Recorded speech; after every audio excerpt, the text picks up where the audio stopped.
All right, what's up, everybody? What is up? Good to be back. Good as always to be back. Today I had a raid on you too. I appreciate it, Dylan. Man, I caught the end of your stream. I thought you made some really good points on Tunic possibly kicking rocks for LL. I think I agree with those points. I think we kind of need room for, you know, we need to let classes be classes and not everybody wearing Tunic and Crown of Providence. So I think those are some really good points. Appreciate the love. And anybody that's not coming over from Dylan, if you haven't heard of TCG Talk, go check him out. He does some good stuff over there. Easily one of the most active YouTube members in the community by a mile. Always putting out that content super quick. Does some great stuff over there. Okay.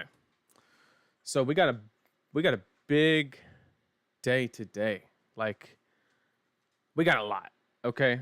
I have been, no pun intended, really turning a lot of gears trying to figure this stuff out. This is a very complicated set comparatively, right? Where it requires a lot of like understanding what you're giving up for what you're getting. And I think I've found a lot of easy ways to explain a lot of that stuff to kind of help you guys out. And I really hope that this provides a lot of value to everybody. That's the number one goal, always. I'm just trying to make sure people get value, learn something, get better at the game, or enjoy the game in a different way, whatever the case may be.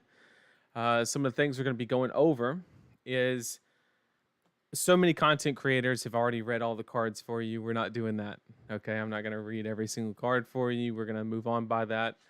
What I'm going to do is I'm going to take a macro kind of approach at the beginning and just kind of spend about 10-15 minutes just talking about kind of my thoughts on bright lights and, some of the design decisions that I'm speculating on. I don't know for sure, but just giving my speculation, if you will, and kind of, spend about 15 minutes or so doing that.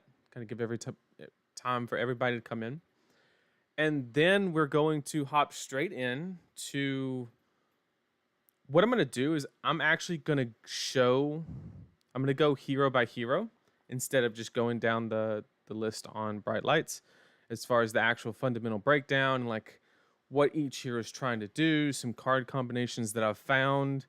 I found some really good ones. I've found some that are not amazing, but I think I got some innovative stuff. Maybe not all of it's innovative, but I promise you will walk away from this stream with like, man, that's a good idea. At least once, I guarantee. Okay? At least once. But what did the card say? Well, I mean, man, Sant did a stream doing it. DM Armada did it. So, like, I just don't want to, like, revisit it, right? And plus, it takes a lot of time to sit there and go card by card. Now, I am going to kind of show synergies and stuff like that. I'm not going to skip over that. I'm going to try and give you as much information as you need to understand the concept that I'm trying to portray. And but did I read the cards? Well, I guess we're gonna find out. I guess we're gonna find out. Rusted Relic Tech incoming. Not this time. Also, but I mean, I guess Techlo Daddy got an AB problem. He I just picture like Techlo Daddy, like in all the video games, like there's always that like control panel that you can shoot or whatever, and it's like the weak spot for the like Fallout or whatever, and like his is just AB. Just fuck him up with magic. Okay. All right. So let's go ahead and chat a little bit about bright lights, right? Let's just talk about it a little bit, give about 10 minutes or so, give people time to come in here before we start breaking down deck lists and stuff like that. And so I've heard a lot of discussion on Twitter about how everybody is disappointed, or not every. I don't want to phrase it that way because I think they did an amazing job on this set. I think they did a lot of things different that are risky, but I think overall it was a good design, especially from a limited standpoint. How well that translates into the to the kind of how that translates to the constructed side, we will see, but we'll figure that out one piece at a time. So I heard a lot of discussion about how the power kind of seems a little toned down, right? We see, for example, let's just pick out a card or two. This, for example, right? It's just a busted up zipper hit, right? That costs 1 more damage. Obviously the meme, right? 0 to 50 instead of 0 to 60, just basically the exact same card, just 1 less damage. You have this, which is a throttle at home. Everything is just kind of like the same idea, scaled down, a little conditional effect to make it kind of at the same rate as the cards we've seen before. Well, let's put ourselves in the dev shoes, kind of, and kind of speculate on why. Why did they make that decision, right? Because I think it's very important to kind of analyze that and not just kind of, not kind of. We want to give them the benefit of the doubt, right? I think that's fair. I think they've earned it for sure. They're amazing at their job. And so let's look at my theory on why the set is kind of has that design aspect to it is from a limited perspective, okay? And it revolves around this hero right here. I think that from a limited perspective, anybody that's ever tried to fatigue a dash can understand with me of how annoying it is to get hit with a zipper hit. That 1 for 5 with go again, like that, those breakpoints hurt so much. And I think that if they had the same power level, this guy just gets dunked on and limited, right? And I guess you could say, well, what if they made better cards, right? Or whatever. That is an avenue they could take. But then people would complain about power creep and how the old cards are irrelevant kind of situation. So I think that's the basis for the decision making on the power level of these boost cards, which are the cards people I see complaining about, right? Nobody's complaining about the value behind the boom grenade or whatever, nobody's complaining about the value here because it's a new card, right? We don't have a basis of relativity for comparison, right? So just wanted to talk about that for a sec and kind of like, let everybody kind of like put thoughts in your head. Just kind of say, hey, maybe this is why things are the way they are. Let me get caught up in chat. It's in a weird position of being the most simple yet most complex set. Yeah, it's this Evo, like, if it wasn't for the Evo stuff, it's probably one of the most simple sets, right? But just the Evo aspect of it just throws everything for a loop. Heard some people say that Max isn't as good as regular Dash if you want to play the boost-oriented deck. Yes and no. I somewhat agree with that, but there are some aspects that I do not agree with. Can Techlo just run AB? No. He could, but then like the problem is you have so much of that equipment that the rest of your deck kind of doesn't do anything. So yes, you'll have AB, but then they'll just kill you the old-fashioned way, right? Because you're not really applying a lot of pressure without that equipment. Moonshot is good in specific game plans if you don't have any plan. I'm kind of mid on Moonshot. I think it's fine. I think it serves a purpose. I do think it's very risky and has a very good chance to be below rate on play. But it does have a purpose. At least the set is not broken and we have a new Lexi, right? Absolutely correct. I agree. Huge fan of that. They're definitely being more careful if the power level from now on, they know they kind of messed up with Tales of Aria. Absolutely, and understandably, right? We're all human. We get the opportunity to make mistakes. We get the chance to learn from them, and I think that's what they're doing.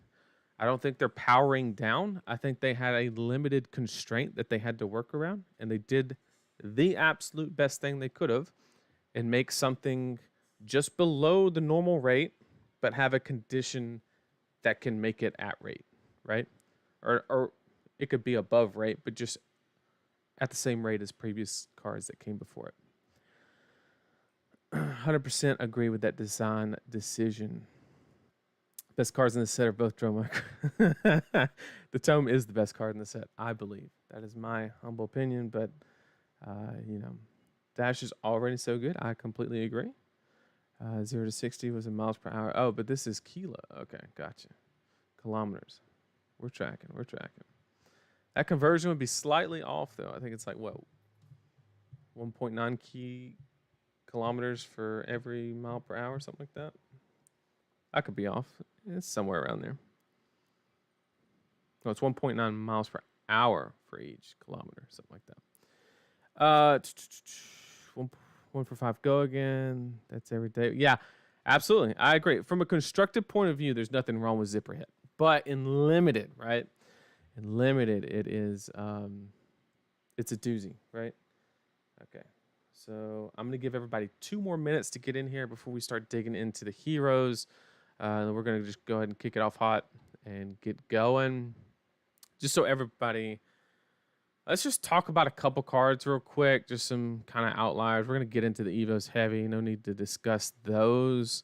You have the triple threat here, obviously with Annihilator Engine being the worst and Terminator Tank being the best. This is a limited all-star. You windmill slam this shit every single time you see it. Absolutely no downside, good rate, everything you want in a card. This is the person who is so worried about your car's extended warranty. No, it's a lot of risk. So I love the design of the card, but it's a lot of risk to be taken on to be at or above rate. Although it is a blue, which is kind of cheeky. Possibly might see some play, but I'm kind of iffy on that card right now.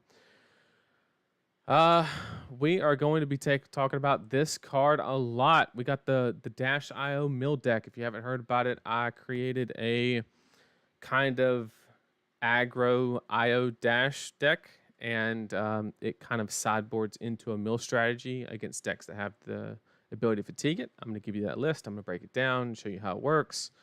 We're going to break all that down. Really high on this card, actually. Dropping the block, kind of letting the shields go down. This one, not as much. I guess theoretically these are the same. Depending on how the deck's built, that's kind of like where those kind of differentiate. I do like the boom grenade, but I'm not a fan of the blue. That's where we're at on that one. Scrap Trader, I think it's a good 2 of. What we got? Scrap Trader. Yeah, I was all about this card when it first came out, but man, that seen better days. I tell you what, if the housing market and inflation doesn't get under control, this is going to be all of us. I tell you what. But the 2 block is what's got me scared on this card. I don't want to draw this card before I have what needs to be scrapped in the graveyard, so I think a ratio of 2 is very, very good. What else? Really good limited card here in red, just a 0 for 4. Can block for 4 in a tight spot. I was high on this card, kind of down on it a little bit. This old 2023 version of Courage the Cowardly Dog. I think it's a pretty good card, but you know, I'm not sure that this is what I actively want to be doing. Although it is a decent rated card with scrap on it, which is sometimes all you can ask for. Twin Drive, obviously. Very unique card. I think it has its spots. Scrap Compactor. I love this card. We're going to talk all about it, especially in blue. This was our spoiler. Thanks everybody who kind of stopped by and see it. The art on it's hilarious. Just a couple kids looking at something above, or looking for something above rate, and obviously it's not on this card, so they're running away. Let's see. This is the key to the mill. We're gonna get into that. Everybody's high on this card. I hate it. I think it's hot dog water, but I'll explain why and kind of my value thesis on it. I want to put this in every deck, but I can't. I don't know what it is. I don't know what it is. Let's see. Oh, Big Bertha, Lover in Blue. Blue Big Bertha. Oh, with the triple. Okay. Let's see. What else we got? What else we got? Yeah, see, like the 1 for 4, it's like zipper hit, but like has a little extra line of text, right? Like it just isn't.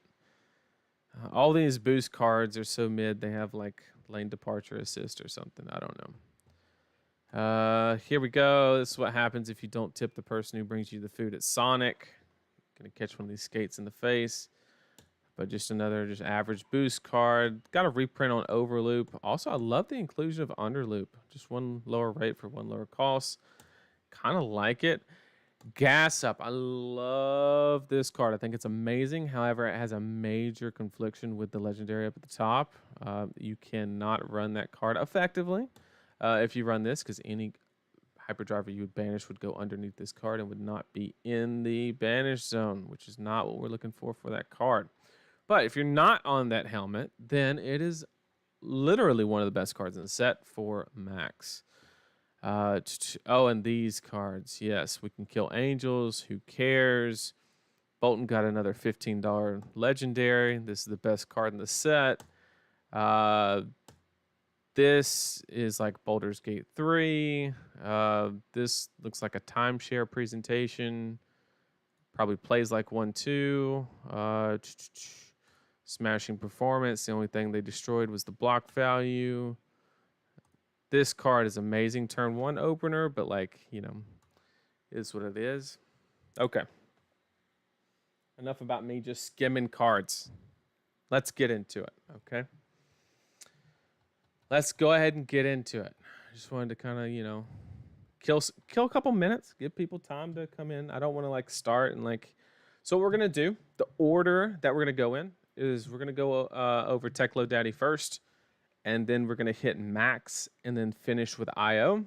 Unless chat, you have something else in mind, I can change that order. It's not set in stone or anything. You just let me know. I just wanted to do Techlo Daddy first because it lets me go over all the Evo stuff, so that way if we talk about it later, it all makes sense. But the other two are interchangeable. So let me know if you want the second one to be dash or the second one to be max. Just let me know in chat, and I'll just go with whatever people want more. Stand-up comedy show win. Oh, I tell you what, drop in heaters. Oh, man. I appreciate it. I appreciate it.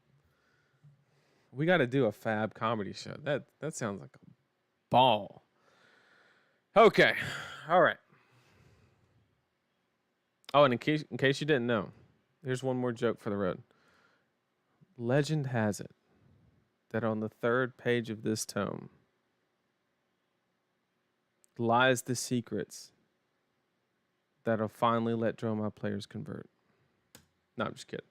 Okay, let's get into our Techlo Daddy build. All right. Now, before everybody starts judging me and everything, okay? I know what a lot of you are thinking.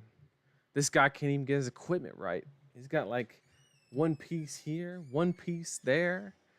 This guy's got one pair of yellow legs, you know? Like, because unlike some other people, we don't skip leg day, you know? I know you think I'm crazy. We're running Monocle? What? In Techlo Daddy? What is this, a Dash IO deck? No, it's not. Foundry Heart? What? Crazy, right? I'm gonna break down all of this, I promise you, and it'll all make sense. I put so much thought into just these three heroes. Do I recommend you take any of these three lists to a battle harden or a or a unsub? I thought I had it. Okay, so let's see here.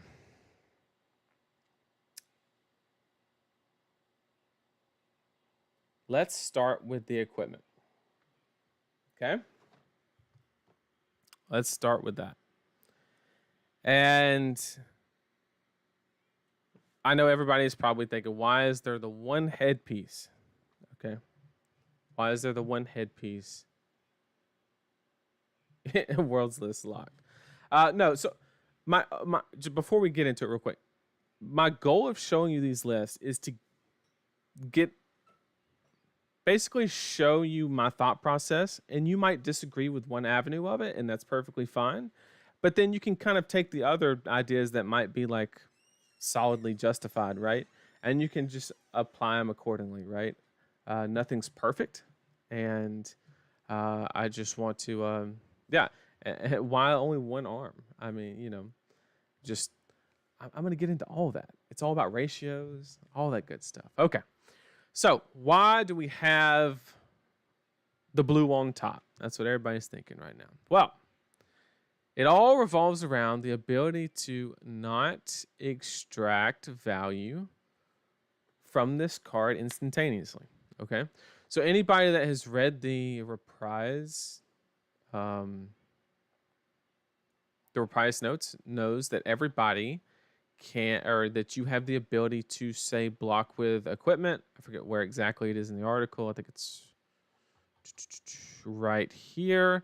If you block with it, like forget, and like, so theoretically on these pieces of equipment here, you can block with this, and while it's on the combat chain, after resolution of the block, or not of the block, but when damage is dealt and taken in the resolution of that combat chain, you can then lay an Evo over it before the chain breaks, and it forgets that it's blocking, and it just goes back to your equipment zone, and no counters on it or anything, and it never breaks, right? So the reason that I have the one in the head slot, right? Let's read this effect first, right? All it does is you remove the steam counter, it starts on it, you get to shuffle an attack into the deck. Okay, that is it. Okay, and basically with that doesn't give you any like specific value, right? Like I'm not getting here, I'm getting an action point. Here I'm getting a resource. Here I'm getting +1. But here I'm just shuffling a card in, right? Not all my matches will I be extracting value. Okay, so that's why I went with playing these three and this one. Now, I know some of you are thinking, why are you not playing all Techlo, right? So that way you can block 4 times and kind of like play at instant speed all of your stuff over it and kind of get block out of it. And that is a fantastic question. And the answer to that question is, I don't want to be put in a time constraint on when I want to evo my equipment, right? Which is why I'm limiting it to one space, right? And also T-Bone. That's another reason. Austin made a good point. But more importantly, if you play all Techlo, to extract value from it before you throw an Evo over it, okay, you have to do the block and then hit instant speed. Well, what if your hand doesn't support the play at instant, right? What if you're missing the second blue or whatever the case may be, right? That could be the situation, right? And so that's something that we um, I want to be able to extract the value and not be put on a time constraint or a situational constraint, which is why I do this setup. I think that is the most optimal, because I can extract the value from these instantly and then block. So we'll move on. Okay, so what about, for those of you who don't know, very 30-second explanation of Evos. You have your starter base that actually starts in your equipment zone.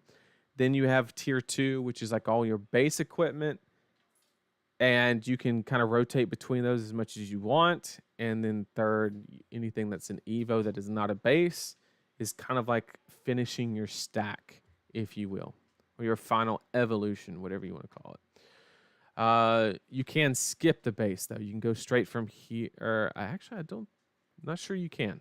I think you're gonna have to go base to. No, you don't. You can go straight to top level if you want, right? So, we're gonna get T-boomed every turn for the whole game. That's a fact. That is a fact. Okay. So, let's talk about the Evo equipment and kind of like, awesome name for the deck, Stem Build-A-Bear. I mean, we're going to take pride in our deck names, right? It's an art. So, all right. So let's talk about our equipment and why did we select the equipment that we have. Okay. So just for the record, we have the full suite of blue, right? This is kind of like the whole reason you're playing Techlo Daddy, right? You have the effect. Also, just so everybody knows, for the effect on this piece of equipment, all 4 of these, you only get the effect if you go.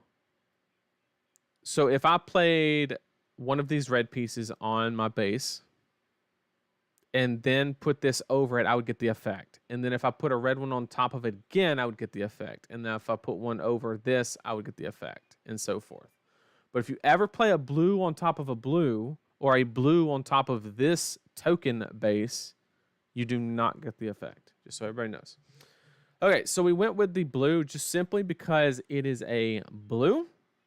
It is the basis for the reason for playing this deck, the reason to get value from Evos, right? And it comes at a very low opportunity cost.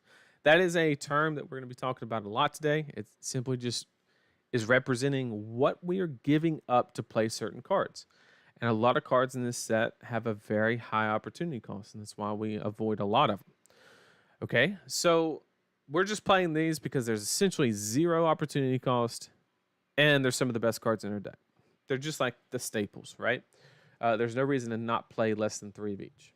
Just not one that I see. So in total, we run 12 here, and then we have in kind of like the main package, we have another 7. So we're running 19 plus the 1 yellow, which is 20, so a 1/3 ratio. And then we have another 3 Evos, the rest of the yellow suite, which is the top of the stack suite for, yeah, we do have Singularity in the sideboard. I do not build around. Where the Warmongers? I'm walking here. No, all right. So why do we have 1 arm? Well, I took the same approach when evaluating my base equipment. I did the same thing. I said, out of all these pieces of equipment, what effects do I need from, because the reason I'm playing these are to get these effects, right? If I wasn't trying to get these effects, I would not be playing these. They're 2 blocks. They're kind of situational. If you draw a clump of them in your hand, along those runs, right?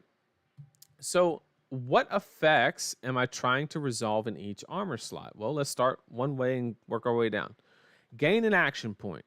Anytime something in this deck says gain an action point, it means play another piece of armor. It means if you're Super Techlo Daddy, Ultra, whatever, then you can attack twice, but that's like so rare, we're not even going to talk about it, right? And, well, we'll talk about Singularity, but, that's not why we're playing this piece of equipment, right?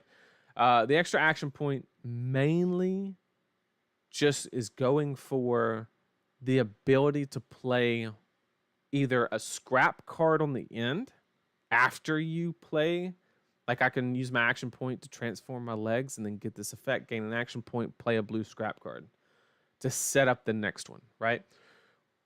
Or I could just play another piece of equipment in a different zone, right? I have that ability. That's the whole point of gaining the action point. That's a really good effect. So I'll run 2, right? Let's go to the chess piece, right? We're gaining 3 resources, right? That pays for whatever I'm trying to do next, right? Anytime that you can use your action point to go into this chess piece gives you 3 resources to activate your Techlo Daddy effect here to then play the second one at instant speed, right? If you draw a pack of armor, then you can't attack at all. Exactly, which is why I run, I believe, a very low ratio. I think a lot of people are running more. And that's why I also have a lot of the cards that you're like, what is this guy doing? Twin drive in, oh yeah. Thank you for reminding me. Anybody that wants the FABREC link, the deck link, after each hero, after I'm done explaining each hero, I'm going to go into my to the TheCardGuyz Discord and post it into our general text chat.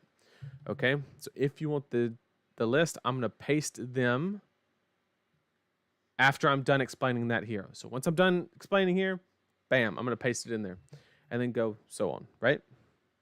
So you just got to bear with me just a little bit and then you'll get the list. I'm not hiding anything.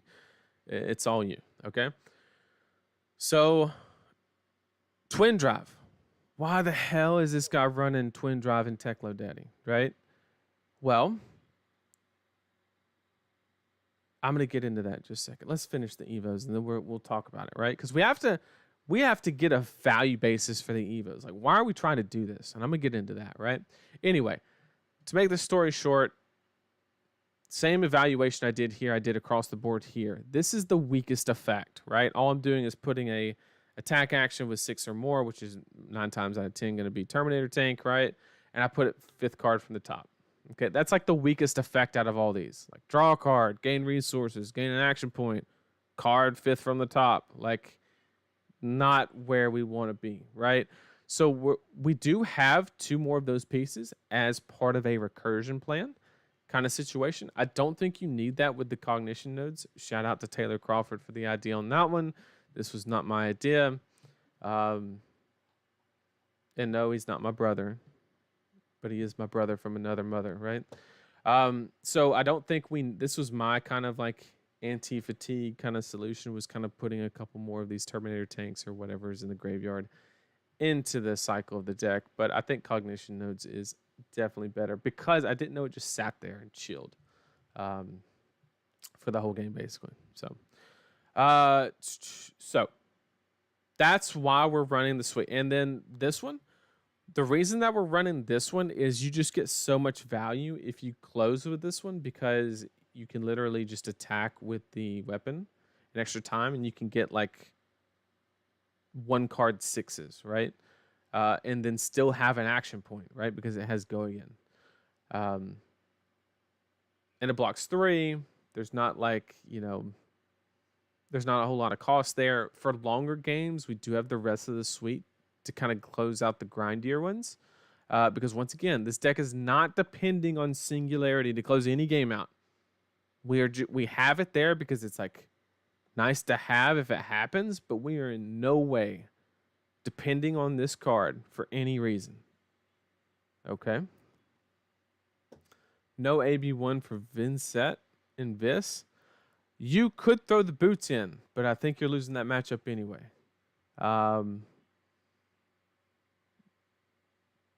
Actually, I do need to have AB1 for that reason. I would take the Techlo Heart.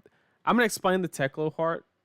It's just an idea. I don't necessarily think it's a good one. It's a good basis to branch off of if you're interested in doing a more hyper-aggressive one. I'm going to explain like the reasoning there. So let's talk about how we evaluate evos. Like, are evos worth it? Okay. We have to talk about the opportunity cost associated, what the process is of playing them. Okay. So If we have our little legs here, right, because we don't do leg day, and we're trying to go here. Reading the text on this card, we get 3 value, right? Because we have battle worn, we block 2, then we block 1. Okay? So it's a 2-card investment because I'm having to pitch a card and I'm having to use this card to get 3 value. And an action point, right? I don't like Fabricate at all. I don't care if it was with Tunic or not. And I'll explain that as well. So the value here is 3, right? Now, which means if we use our action point, it is a 7-point investment, 3 for each card invested plus our action point. That's 7 points of value invested in this piece of equipment, which will render 3 value. How is that worth it? Well, the answer is it's not. Unless we can make this a card that doesn't count toward our hand, right? If we can get this card into the banish zone, okay, then it's technically a 1 card for 3, right? And not only that, but it can be used. You could theoretically give it a higher value because you're covering breakpoints and things like that. So now we've differentiated the aspect of value on where this card comes from. Okay, if it comes from our hand, it's shitty value. If it comes from the banish zone, it's great value. Okay, great distinction there. Is it clicking? Is it clicking, chat? Am I trying to high octane and max V somebody with twin drive? No. I'm trying to get as many Evos in that damn banish zone as possible. Okay? Which is also why I have the Foundry Heart down here. If you want to be very aggressive about it, you simply play your boost card and you activate this. Not necessarily for the resources, but you're just getting cards in the banish zone. So that way, when you make these plays, you get value. You get more value, right? Now, we have a backup plan called Scrap. Okay? Scrap, and the way that you can kind of come up with these conclusions is you just read the keywords and kind of saying, why did the devs put Scrap in, right? Well, obviously, if you scrap something, then if they put it in there because you get a lot more value out of the banish zone, you can kind of make that connection, right? The problem is it's not very efficient to scrap is the problem, unless you do it with Scrap Trader, right? Because you're getting a huge refund on resources and you can use your Techlo Daddy effect and kind of make those plays, right? So that's why I built all of my scrap with the exception of Scrap Trader into my blue base, because I don't want to be actively doing it. And that's why I'm running a selection of boost cards, right? Not too many, just enough to get the deck turning, right? Zipper hit, just all the highest rate options that we have, plus Twin Drive, which is not the highest rate, but it gets 2 cards in the banish zone, right? And this is another reason why we are in no way depending on Singularity, because if we depend on Singularity and you boost it away, you're done. There's no current way in the game to get a non-attack action from your banish zone as a mechanologist into the graveyard that I'm aware of. So it just ain't happening. Okay. Or sorry, a non-item, non-attack action. Be specific. So what I wanted to do with the deck ratio was I wanted to have my blue base in the Evo because that's what we're trying to do, and this is like our staple, right? But then this, we wanted to put our scrap into the blue base. We want to have enough blues that we want to be able to activate our Techlo Daddy effect and play our high-end Evos, right? So I went with a ratio of 26 blues, okay? And we built all the scrap. This one's obviously the weakest, the Scrap Hopper. It creates a Quicken token. You can do some cheeky stuff, but all in all, it's not an amazing effect. Scrap Compactor is amazing because you can just jam this and just play an Evo anyway. So you get it reduces the cost on actually scrapping because you can then immediately play whatever you scrap. And then this one, you just get a little bit of damage in with doing it. If there was any other kind of scrap, because I don't want to invest 2 cards to scrap is the problem with this card. It's not the worst rate, a blue for 5. Like, it's not terrible. I just want to scrap with as few cards in hand as possible is the idea. Number one idea. Okay. So we're kind of getting to the build premise of the deck is we have our Evo. We're just trying to lay over Emo and resolve as many of these effects as possible to get as much value refunded as possible. We're trying to only play Evos from the Banish Zone if we have to play them from hand. Obviously, we have to. It's not ideal, but you got to do what you got to do sometimes. And then so we have the beginning is establishing Evos. End game, we have the cognition loop where it just stays in play. You activate it as an action to put the Steam counter on it. What were we just talking about what we wanted to do? We want to put Evos. So if we have a boost card, if I got this 0 to 60 sitting hot in my hand, right, ready to go, and we have a monocle on deck, right, we can look at the top card. Oh, not an Evo, to the bottom. Oh, not an Evo, to the bottom. Oh, it's an Evo? Leave that shit there. Boost, Banish Zone. Done, right? We're just targeting that ability even more. Is it worth an action point and a card to do that? Could be possible. I mean, that could be legit. Uh-oh. We're dropping frames.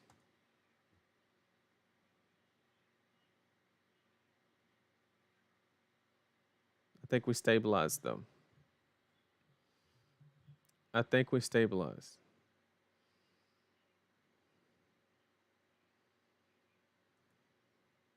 Put your router in the frame.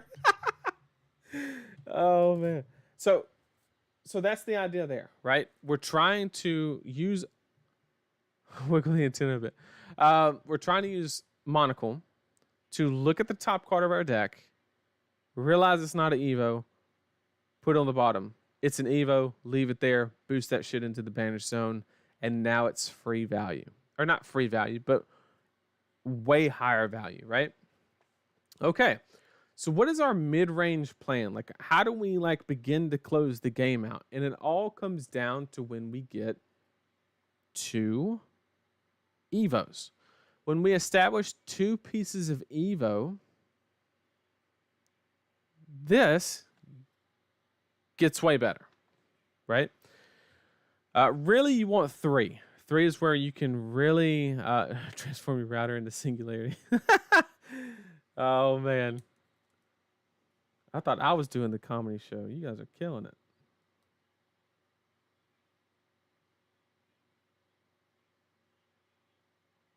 Corrupting the traffic. Give me 1 second. Let me check on something real quick. Give me 2 seconds, chat. I'll be right back.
All right. Are we back?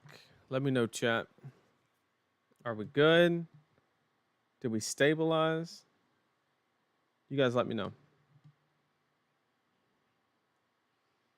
Did we stabilize?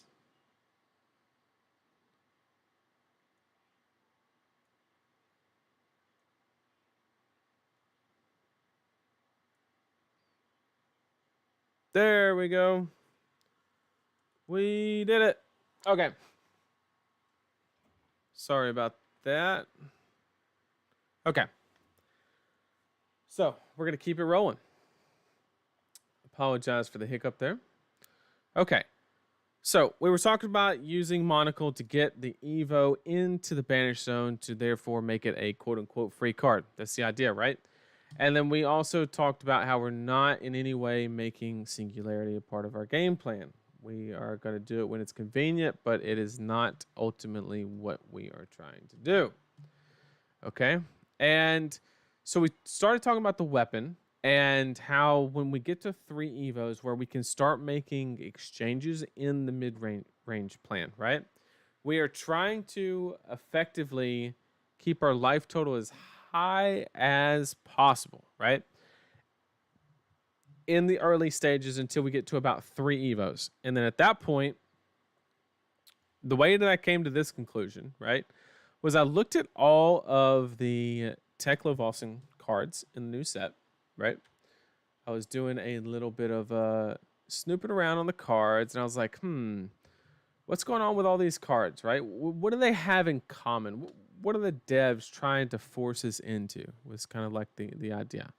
I was like, here's a card. It costs 3 when it's turned on. Here's a card that costs 3. Here's a card that costs 3. Here's a card that costs 3. Here's a card that costs 3, and so on, right? So many cards of his kit in his section, quote unquote, right, have the cost of 3. Now, why would they make that decision? Because none of it's like busted, right? 3 for 6. Why not 2 for 6? We got CNC that's a 2 for 6. There's so many 2 for 6s in this game. It's not even funny. And a lot of them block 3, right? Brutal Assault is a 2 for 6 that blocks 3, right? Why did this one need to be a 3 for 6? Well, the conclusion that I came to after doing that snooping, I looked and I was like, anytime the devs kind of want to limit something, it usually revolves around a permanent. And I came to this card. It looks very innocent, but I was like, if you can have a 2 for 6, then this with a full set of Evos can start making 2 card for 9 exchanges, right? You attack for 3, then you attack for 6. 2 card, 9 exchange. If you have 3 or more, you can still do an 8 card, 2 card, 8 exchange, which is like Wounded Bull territory, right? It's like exactly what you want to be doing in the game. So basically, the deck is just trying to scrap as little as possible. When you scrap, it's like, oh shit, I have to, right? It's not like, oh, I get to scrap. No, we don't want to actively be doing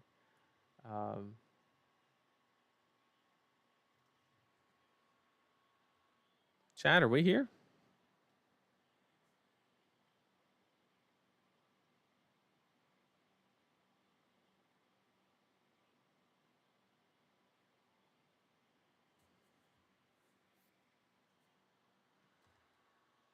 Gone quiet on me, chat.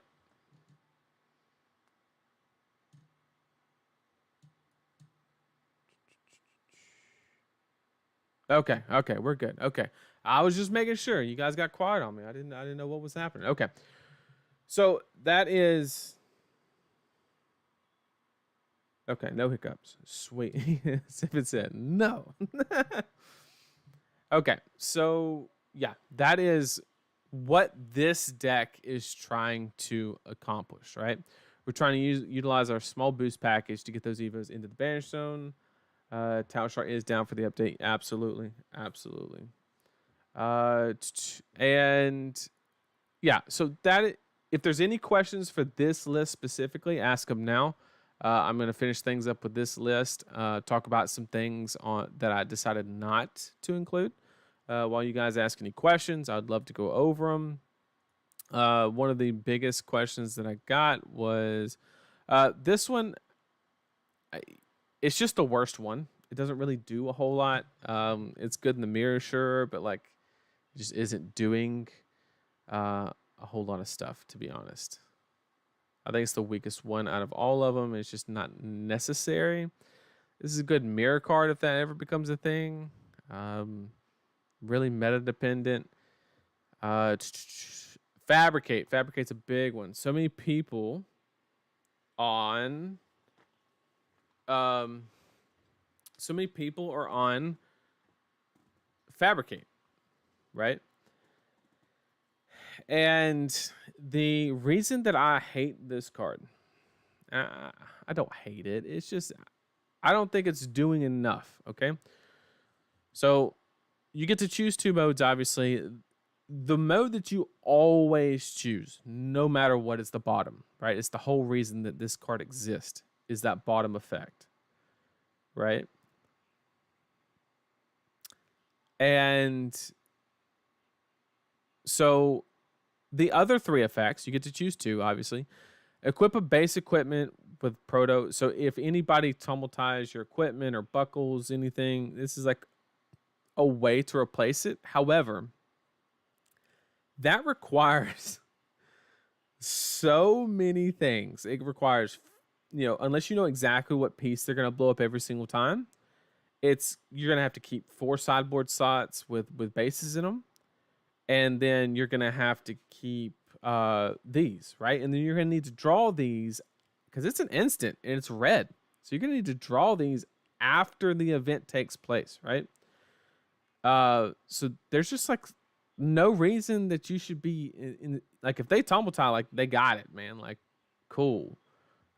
This card is Mech Artivore. I disagree. Evo permanents you control get +1 this turn. That's cool. Like, you get extra armor, but the problem is the -1 carries over. You get +1 on your equipment would not break at the end of the combat chain. That is correct. But then the -1 counter doesn't go away and the +1 only lasts at the end of the turn. So let's run that scenario, right? Let's say you have this piece of equipment and you've already blocked with it twice, right?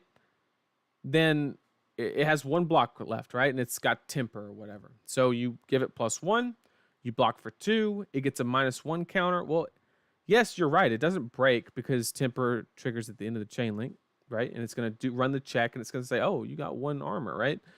You are 100% correct, right? But the problem is, then you just have a piece of equipment that's just chilling there that has no block, right? The one doesn't stay there forever.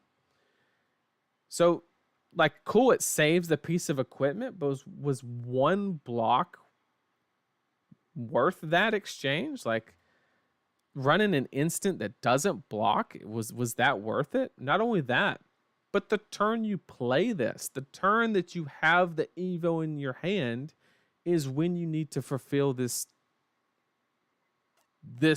criteria, right? Or need to block with that equipment. What if you draw the Evo and you don't even need to block with your equipment? That's not very good, right? Put this under an Evo permanent you control. That's the second best mode that I like the most, right? And I was thinking about it because I think this is like the best usage for having cards underneath it, right? Because you're just popping this once per turn. You get to attack with the weapon twice. So you get to 1 card 6. And like, this just increases the amount of times you got to do that. The problem is, how many games are you actually getting to that point? That's the question you have to ask yourself. And is there enough of those games that you are overcoming the risk associated with running a no block red? And I just don't see it. So I'm not very high on that card particularly. Let's see what else we got. Anything that stands out on why I'm not running. Third, Scrap Trader is just I don't want to draw it too soon and it blocks 2. Nothing crazier than that. Okay, let's work down the questions. Okay, can you go through the math on playing Evo versus banishing, playing one in terms of value? Yeah, so it's easy. If you play it from hand, it counts toward the equation, right? So if you're playing the red, if you're playing this, the value of this card is 3, right? Because it'll block 2 and then it'll block 1, total of 3, right? You invest 2 cards to do so if you play it from hand. You have to play this card physically, an action point, and you have to pay 2, which is another card, right? And so that's a 2-card investment for 3 value.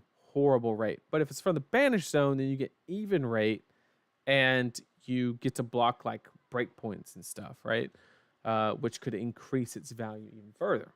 And then you also get a kickback when you Evo to one of these as kind of like to make up that value, right? But if you hard cast this from hand, it's just not doing what you need to do. Unfortunately, it's the whole point of all the tech. You know, the monocle, the boosting, you know, the less efficient throttle, you know, all these things. Any majestic protocols or liquid cooled mayhem? So the protocols, I think they're interesting. Let's go to those. I think they're all side by side on this screen here. Liquid cool mayhem. I do run the red. I think it's great. I think it's a popper. It blocks 3. Like, just block with it if you get it too early to where it really becomes efficient, but you're kind of ahead on value anytime you have 2 Evos kind of situation. So I'm all for red one. Even blue's like not bad. As far as the protocols, that's an interesting point. I think the only one that really catches my eye is the yellow one.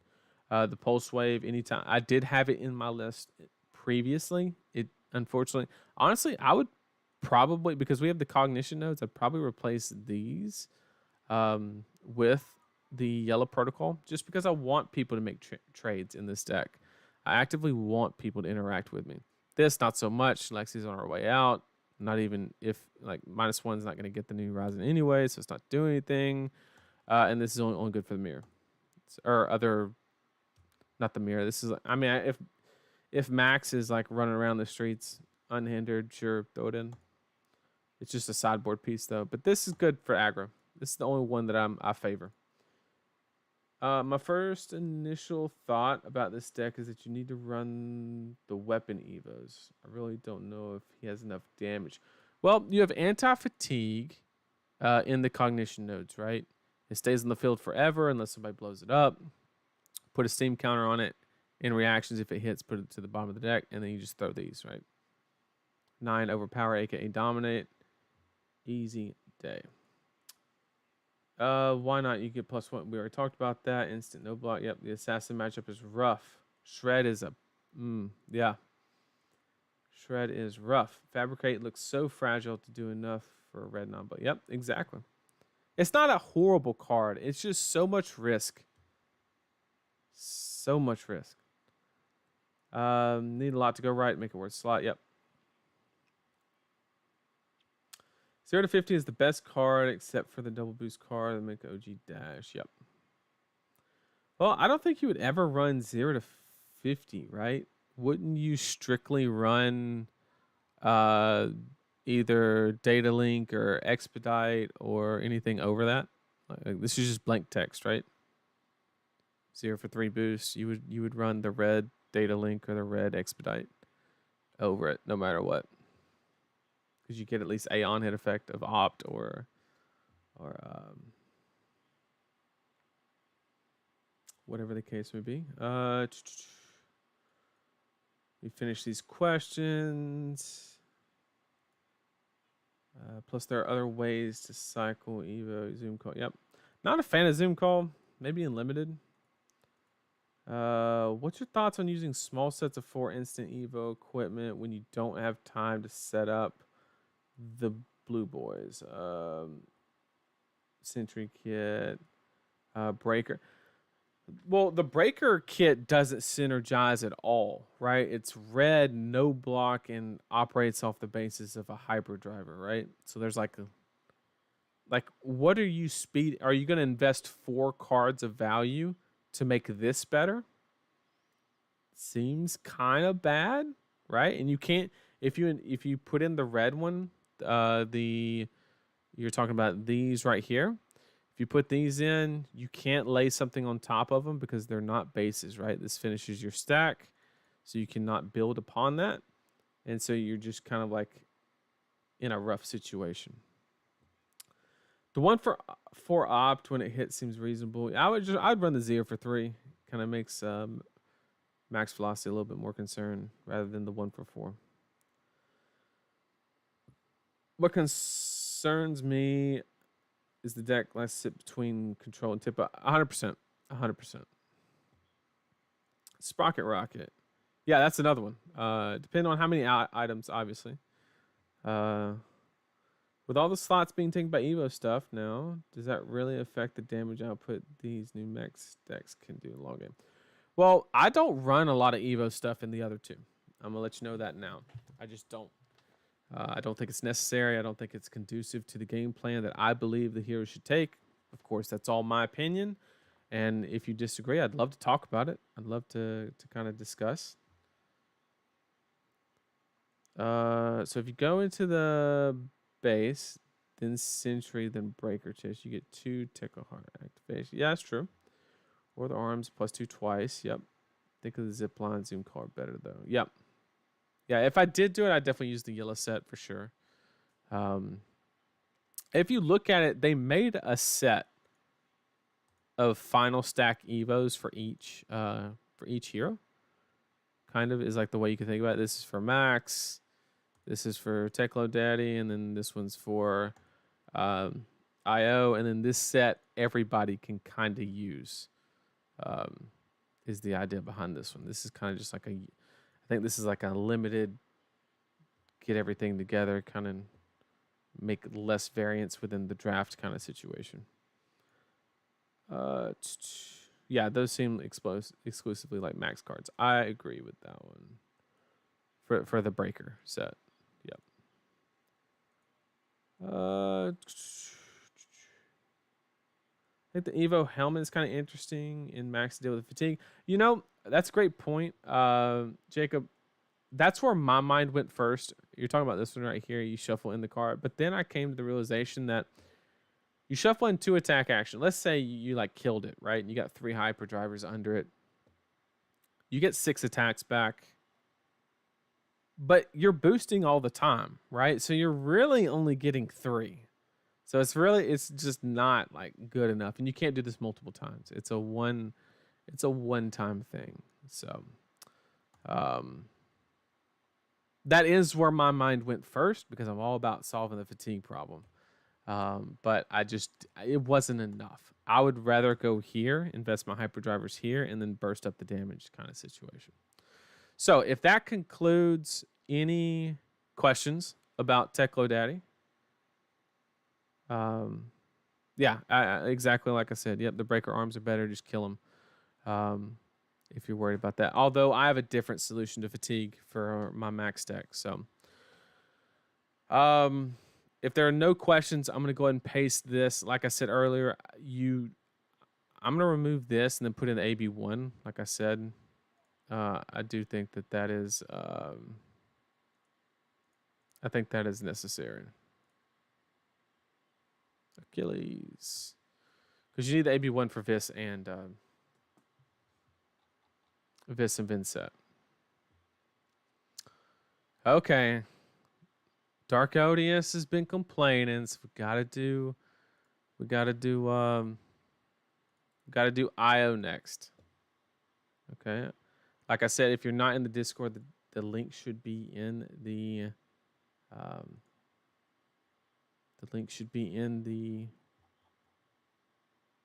but the value. These people are memeing me in the general chat.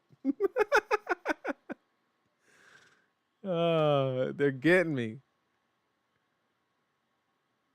Oh, you guys got to get into this general chat, man. They're just going at us. Get in the Discord general chat. I put the list in there for everybody's viewing pleasure. Tower Shards up. That's cool. Not sure if we'll have for just the link. Yeah. No, it's a spectacle in there right now. Go check it out. It's funny though. Okay, so let's go over the Dash IO deck. Okay, now this is some spicy stuff. All right, we're running Seeker's Mitts. I know everybody's like, what the hell is this dude doing running Seeker's Mitts? I'm gonna go over it, chat. I haven't let you down yet. I hope not. I hope not. We're running all kind of stuff. Okay. Now I promised on Twitter. I promised a mill deck. Right? Yeah, you don't get Ash from Seekers. That is a fact. That is a fact. You do not get Ash from a Seeker's activation. Okay. Now I promised a mill deck on Twitter. And that I do. Actually, I'm going to give you two lists. One, there's this one that has the aggro package and then the mill sideboard plan. And then we have one here where I'm going to admit, chat, I kind of like went off the rails on this one a little bit. Play around with this one if you like just want to like meme and like, you know, kind of really go heavy on the mill. You have things like Pour the Mold, which kind of like increase your steam counter retention and stuff like that. Like this is all in on mill. This is just, you want to steal all the fun from the game. Like that is what this deck is doing. Seek Horizon, so you put the item on top and then you play it. Just some crazy shit, right? I don't think this list is competitive at all, but if you want to have a good time, run this. I'm gonna put both lists in the general chat. Don't recommend this one, but it's something. Okay, so this was the real deck, right? So we have like a what you would assume to be like a regular IO dash deck, right? We're trying to opt, right? We're trying to BIOS update. Everybody loves Boom Grenade. It's probably most people's favorite card of the set. We got zipper hits. We got monocles. Everybody knows how good monocle is in IO. We got Harpoon, Spark of Genius. Just standard stuff across the board, right? It's almost like a half-assed regular dash deck, kind of with a bunch of items. Nothing crazy. Okay. That's just crazy stuff. But so I built this deck, right? I was like, it actually works pretty good. It's pretty aggressive. You can get a lot of value. It can do some cool things. But then I ran into the problem of the old fatigue, right? Turns out if you don't extract value from these boom grenades, there's not enough damage built into a lot of these items that you will just fatigue. So I had to come up with a solution that, you know, would beat fatigue, right? I had to say, what's the answer? And I can't just throw induction chambers in because then I'm just playing regular dash with less life and an extra step because I don't start with an item, right? So that's like the worst idea ever. Why would I play this version of the hero? Okay. So when I built this deck, I'm just going to walk you through my thought process. And like, if you don't agree with a part of the thought process, then deviate from it a little bit, right? Seekers was nuts. I'm not memeing on that. Seekers is legit because I'll go and tell you how you use Seekers, right?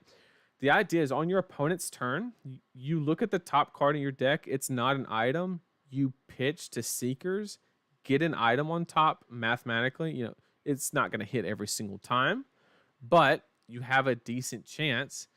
And you can then use your floating resources to play that item, right? That's the idea. It's an effective way to manipulate that top card and still block a little bit damage with the floating resources. I think it's good. So let's start with the hero ability and kind of like, all right, anytime LSS creates a hero with like 36 life or anything less than 40 life, there has to be something inherently powerful on the hero card. Not with the cards, but there has to be something inherently powerful on the hero text. There's no exception in this game. Kano, look at the top card, can play it. That's pretty good, right? Got to start him at lower life. Icelander can play stuff on your opponent's turn from Arsenal and create Frostbites. Like, that's very powerful. No difference here. This is kind of like the pseudo first 5 intellect hero. I've heard a lot of people say that.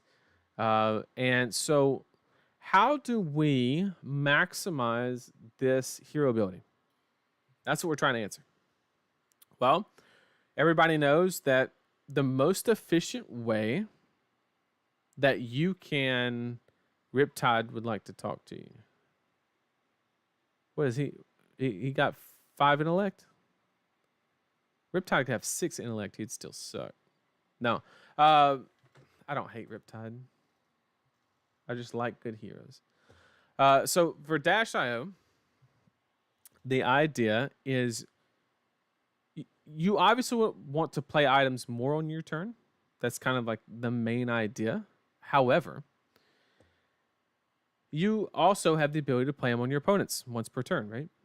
As an instant. So we have a lot of...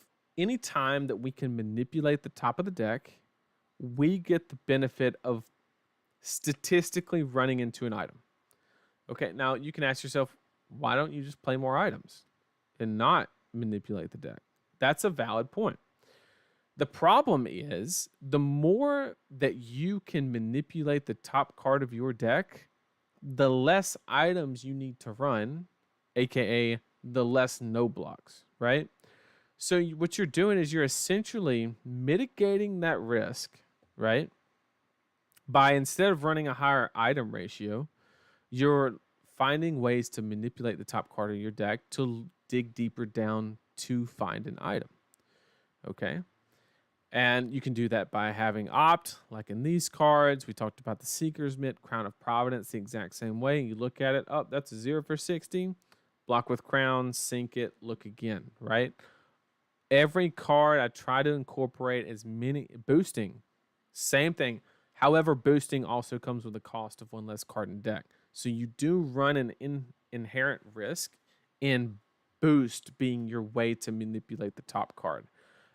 If you do it with an opt via Seekers or Crown or anything like that, then you get to maintain your threat density, right? Which is kind of what you want to be doing. Obviously, Monocle, that's self-explanatory. I think that's where everybody went to when they first saw the hero. It's a no-brainer. It's busted. Like, it's just really good in this deck. So yeah, there's nothing like crazy here. Just a regular IO deck. Now let's talk about the mill package. All right. When I ran this deck into like decks like Dromai, I had an issue. I couldn't beat them. They just blocked me. And if my boom grenades didn't go through, I just didn't have enough threat, right? So I said, screw it. If you're going to sit back and let me do my thing, let me build up and I'm going to mill you. Let me explain how you execute the mill. First, we have to go over the crank mechanic, okay? Crank mechanic, for those of you who don't know, anytime an item goes into play, you can crank it by taking a steam counter off, okay? And this will allow you to gain an action point, okay? However, whatever the text is on the card, however many steam counters you have on your item, crank dilutes it by 1 over that amount, right? So Hydra and Collider, you lose 1/4 of the value of this item, 1 over 4, right? Anytime you crank it. Here, you lose half of the item because you only start with 1 steam counter. So if you rip it off, then you're only getting half of the item's value, okay? That's how that works. So why do we care? Well, there's interaction with Symbiosis Shot, right? And anytime you crank an item, it's usually because you want to fire the weapon. For those of you who don't know, anytime you play an item, you just throw a counter on this up to 6. And then anytime you have an extra action point, typically what I like to do is I like to get it up to about 6 or so and then clean it out with high octane. It's kind of... Med-X, I really did... It's okay. I mean, it's pretty good. It's a 1 for 4, right? I just... In the aggro package, I really needed to be able to apply. It would go in this slot, obviously. I needed the pressure from Pulse Wave Harpoon. If I could find a way to put medics in, sure, I'd be all about it. And maybe it takes this spot. It's a possibility. It is an entirely possibility. But the more you can manipulate the deck, the less chances you draw multiple items, decreases the need for medics and stuff like that. Okay, so we were talking about Crank, yes, and the mill package. Okay, so this is the whole mill package, every single card, okay? How do we mill people? That's the question everybody's wanting to know, and I'm about to give it to you right now. Okay, it all revolves around this card right here, okay? The idea is to get multiple Crank, specifically, Crank items out onto the area, the arena, whatever the proper term is. As many of those out as possible. And then we want to play System Reset. Okay, what that's going to do, it's going to scoop up all those items and then replay them. And then you crank all of them, okay? And then what that does is now you have like anywhere I've seen as little as 6, I've seen as many as 10 or so action points at one single time. And this is going to be one of your items. This is an action. It's not once per turn. It says target hero destroys the top card of their deck. So you scoop up all your Crank items. And one of those being Grinding Gears, you lay them all back down. You crank the shit out of them. You have like 8 action points. Boom, you mill 8 cards. Right? That's the idea. Okay? Now, that's not as easy as it sounds. Okay? And you're like, whoa, no, it's actually pretty difficult. It's not the most reliable, situation, but I've incorporated some ways to make it a little bit more reliable. Okay. So the biggest problem that you'll run into when you first play this deck and you try to mill somebody is you're going to realize that your items are just going away because it just happens, right?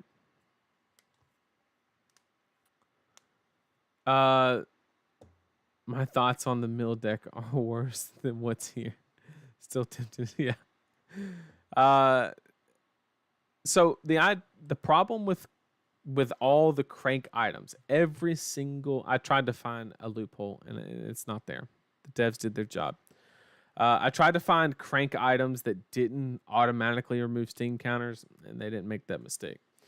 So every single item that has Crank at the beginning of your turn, a Steam counter automatically comes off. It's not like Monocle where it just stays on there. It's not like Cognition Nodes or Hyperdrive or whatever the case may be, right? You're forced to take a counter off, right? However, some stay around longer than others, right? That's the beauty of this card right here is it has the longevity of 4 turns, right? It starts with 4 Steam counters. Technically 5 if you want to be specific, right? So what will happen is you'll play this, and then you'll play another one, and then you'll play another one, and then this will go, right? But as long as you play one on your turn, play one on the opponent's turn off the top of your deck, and rotate like that, with the inclusion of Plasma Mainline, which says anytime you play an item, it comes in with 1 more Steam counter, up to 5 times. You keep that item on board for an extra turn, right? So it's very easy with Mainline. It's very easy, which you can get out via Spark of Genius if you need to. It's very easy to get 6 to 7 items. Like that's the easy zone, right? It's not very difficult to get 6 to 7 items out at the same time. Unless they're like doing Arc Smash or some crazy shit, or Smashing Good Time or anything like that, or meeping you to death. So basically, but getting up to 10 is very, very difficult. And it basically revolves around this card. You need to play these cards early and then build, right? Is the idea. The problem is you have to stay alive while you're doing all that, and that's why I will caveat with I think that Dash.io is actually the weakest out of all the deck. I think it's the most fun to play, simply because you get to look at the top card of your deck. But I think from a fundamental power level, I think Dash O is the weakest of the three. I think Max is the best, and I think Techlo Daddy is right there in the middle. If I had to guess, that's my opinion. So that's kind of the concept. And like I said, this was just a meme deck that kind of went all in on the mill. I don't even know how you close the game out. I threw an induction chamber in there. I was like, who knows? Like I said, kind of a meme there. But any questions on the Dash.io deck and the mill strategy? Prismatic Lens can be utilized to reacquire grinding gears. That is the reason that exists. You just reveal the top card if it's and put a mechanologist item of the same color from banished under the top of your deck. And take a drink whenever Nathan says value. We're talking value, guys. Okay. Dissolving Shield, right? It's an item, so it's a crank item. So check mill strategy. Also keeps you alive, right? By preventing damage if you really need it. Check mill strategy, right?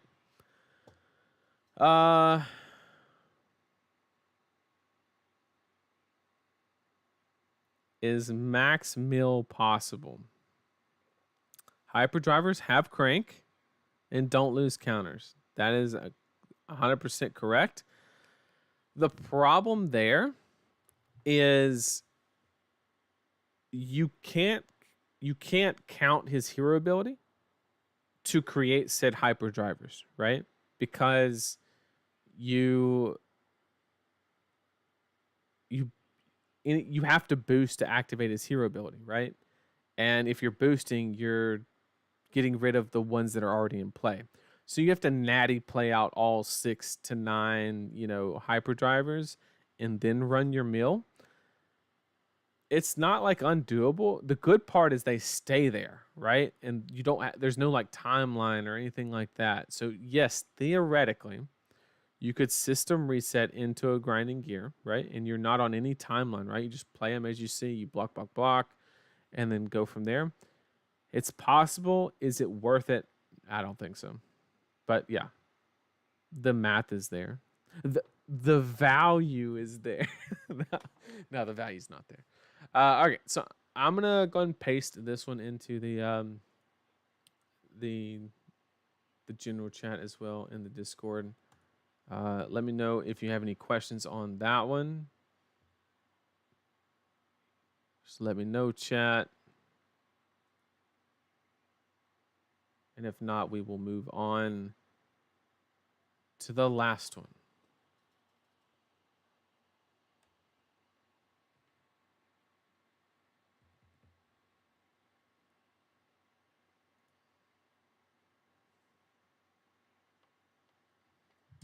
I did invite Peter to talk if he wanted to. He did say that he needed to work, so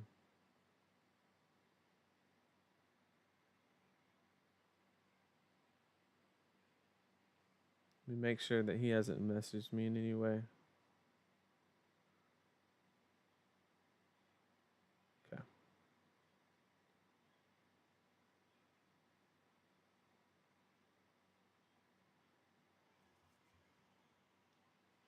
Okay.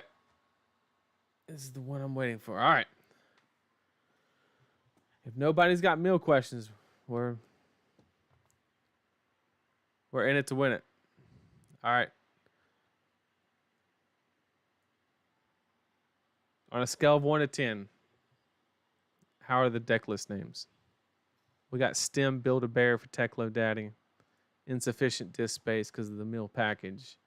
And now we got Dank the Crank. It's just straight off the dome, Just straight off the dome. Okay. Let's see what we're working with here. Okay. Sorry if I missed it. Do you think any of the new heroes will see play in CC? Yeah, we're going to talk about viability and stuff at the end. I'm just going over the list and stuff. welcome to the stream. We are currently on the last out of the 3, and then we're going to get into like viability, basically, is what we're going to. 10 out of 10 for Max. Thank the crank. All right. So, at least if you didn't get any competitive value, at least you got some comedic value, right? Okay, so this is the Max deck. Okay. Now, there's going to have to be a lot of justifications in this list. I know there's a lot of questions turning, why are we not playing Facebreaker and stuff like that, which is an extremely valid point. I mean, this card right here is nuts, right? And I do need to provide you, the chat, for a reason for not running said card, right? Why would I not run something that could be a pseudo D-rack for up to 6 at instant speed and also get another 6 value on the offensive? Why would you not run that? Well, let me explain. First, we're going to get into what Max is trying to do, and then I'll get to that. I just know that like that's where a lot of people are going to zoom in, and they're going to be like, what, any thoughts on playing Tree Frog -IO? What do you gain? Anytime you would play an item, it costs you a card from hand. That's 1 less card you can block with, and you start at 4 less life. So I do not approve of that message. Even if you have medkits and stuff like that, I don't think it's worth it. So what is Max trying to do? Obviously, we have the crank ability for the hyperdrivers, and then at 2 cost, if we have boosted, we can create a hyperdriver with 2 steam counters on it at the cost of 2. Okay, so Max has a very cyclical play pattern, right? He builds up, kind of plays like 1 hyperdriver, kind of natty, and then rotates on his hero ability. Is typically how I see it. And then you kind of operate off of like 2 hyperdrivers for most of the game, unless you get forced into a tough spot and have to block. Okay, and then if you operate off of 2 hyperdrivers, then the hyperdrivers pay for his ability, right? So once you get into a 2 hyperdriver rotation, you're basically just at a rotation that says, okay, this turn I actually need the resources for like a max fee or something, so I'm not going to activate his ability kind of situation. So you're kind of keeping 2 resources like on loop kind of situation. Any hot takes about the expansion slot cards besides Tome being...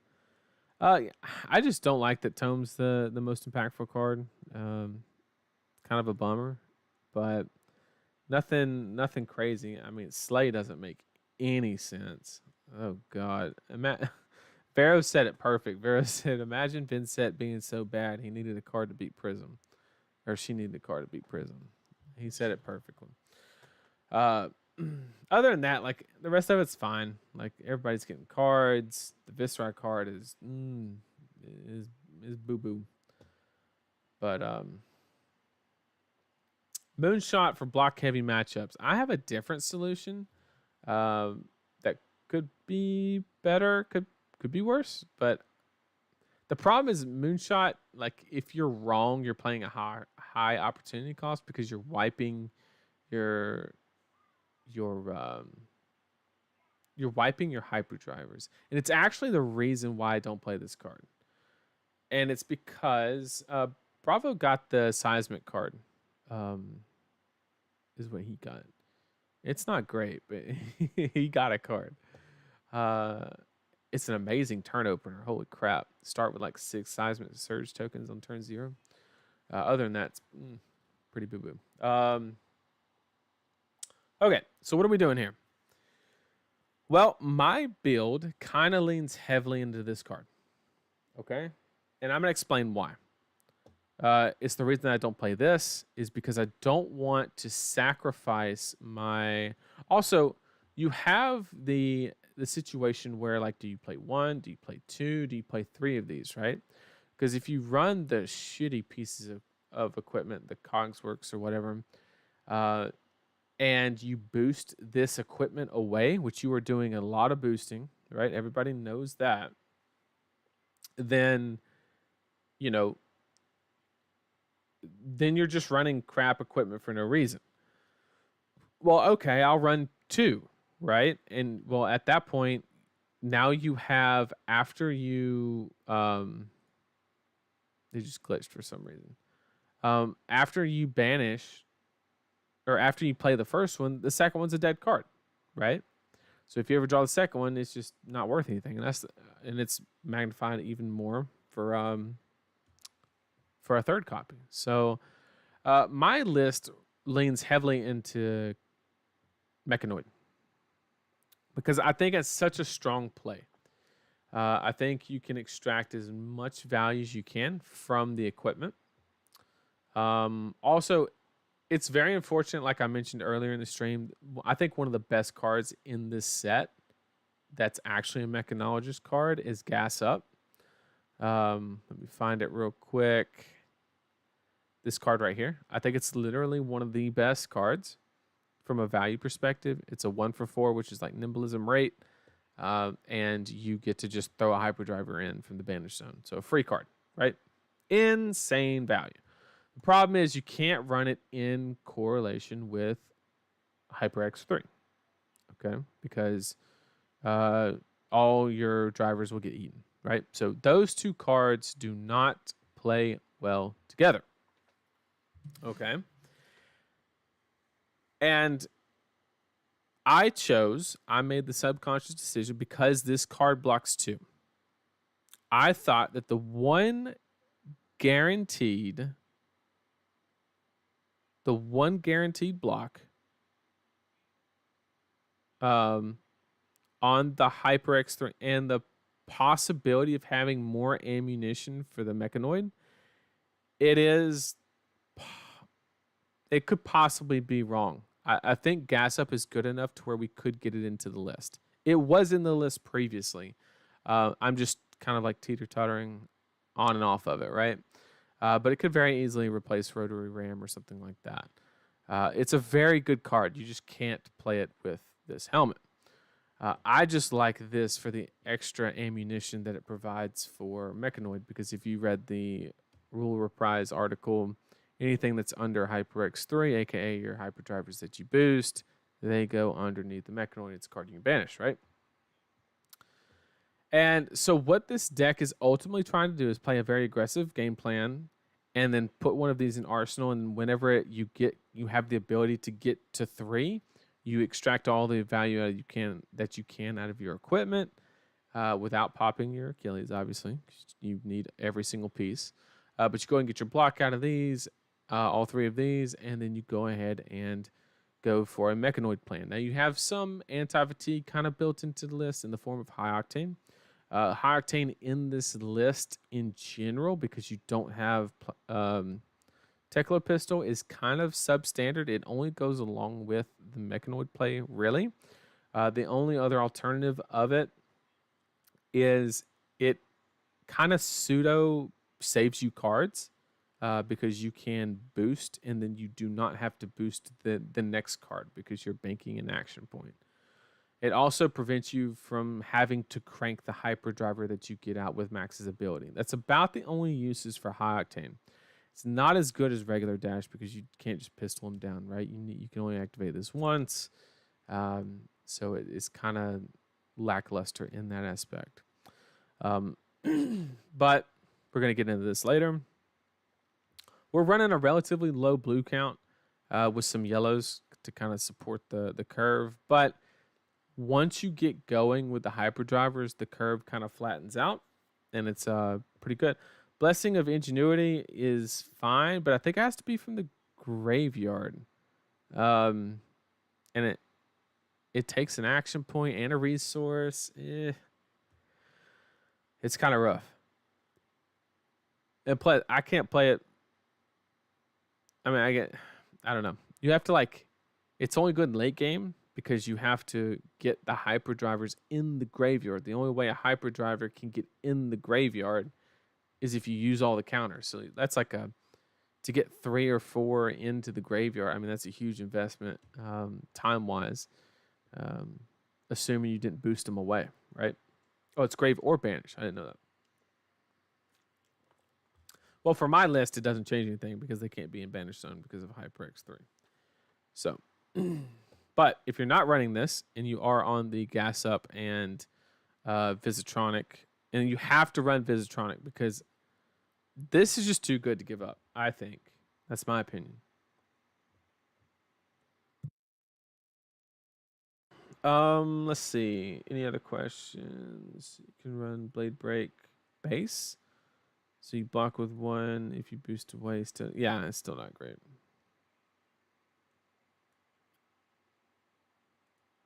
Yeah, the Steam counter one on the arm slot is okay.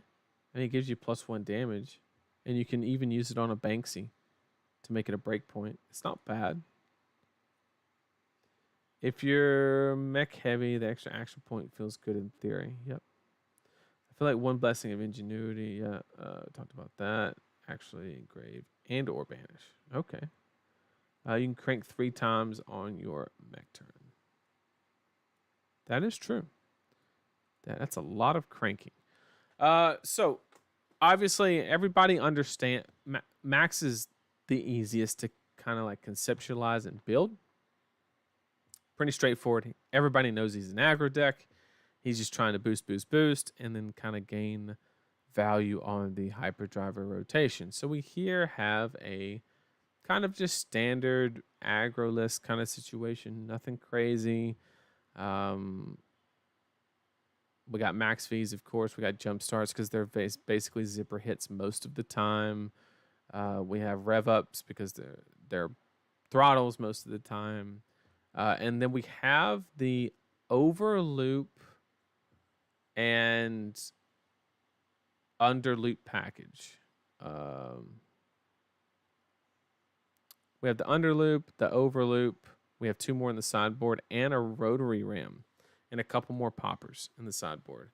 And then blues to balance out the ratio when we have to fat deck it. I am under the assumption that any deck that could possibly fatigue you, anybody with a bunch of 3 blocks, I think you just fat deck it into them every single time. I think you give up very little opportunity cost to do so. And I think, it's just easy to do it. With the breakpoints on overloops and underloops and rotary ram, and actually, I know this is going to sound crazy, I actually run Hanabi Blaster in matches that I can be fatigued. Okay. Now, why would I do that? Well, the idea behind that is that,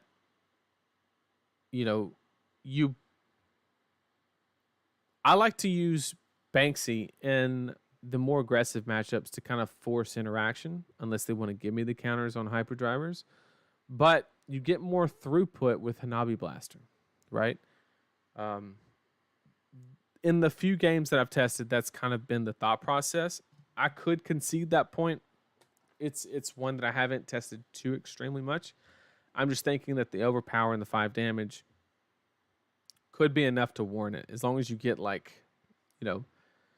5 to, or you should get about 9 shots or so over the course of a game with like a 70 card deck. Yeah, shouldn't be a problem getting that much. So I don't hate Hanabi Blaster at all. I think it's perfectly fine against fatigue, and then force interaction with Banksy in that. I don't hate it in the main either, Siphon, but I don't know. Banksy's just really good. Like, getting that extra counter, getting the longevity, it helps this game plan because you're maintaining the hyperdrivers for even longer, right? So, like I said, if you fat deck the list and you have rotary ramps for recursion, you have the overloops and the underloops, I think it's enough for most decks. Medics, yeah, I have the expedite because it's 0 cost, right? And 0 cost makes everything else easier.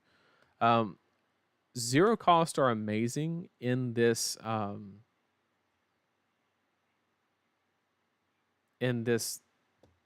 list specifically because you don't invest any cards to activate the hyperdrivers, right? And then you can utilize. So you might not even need a. You might not even need the resource card that you're actually holding, and you can block with it in a lot of cases if you can start. But if you start with like a combustible carrier or something, then you have to invest up front. Is the problem there? Med-X is okay. You only run 6 items, so it has to hit, and you have to have one of the 6 items. Not a huge fan. If I was gonna do something that route, I would get the one that puts one in from banished. That's the one that I would do.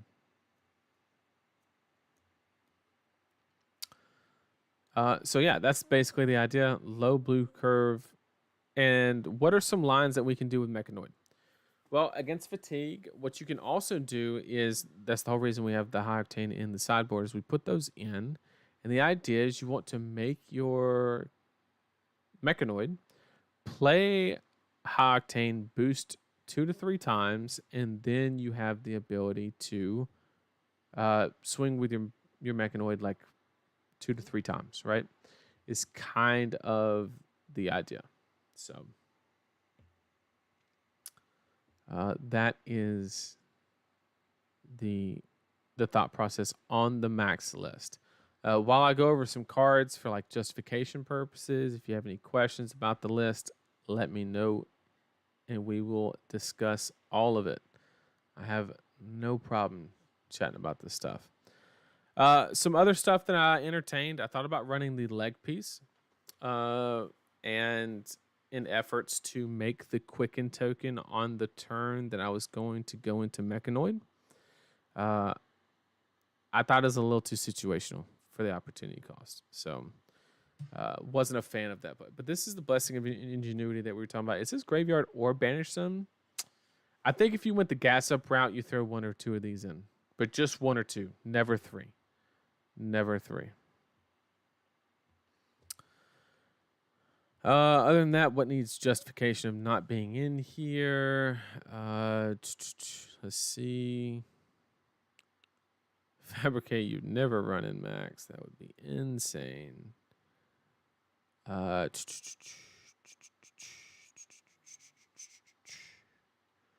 What needs justification? I think. Oh, this is a good one. Twin drive. I just don't think you need it. It's slightly below rate.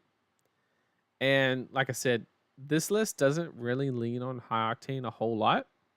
So there's not a real reason. You don't get like multiple action points. That's like a magical Christmas land kind of situation. And the only other application is you get to shortcut max velocity, but you usually never have an issue getting there anyway. So I don't like the idea of putting in a below rate card to make one card work better.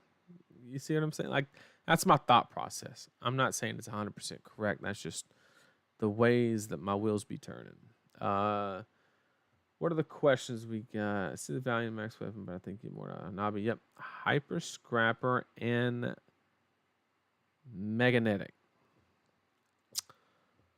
Hyper Scrapper.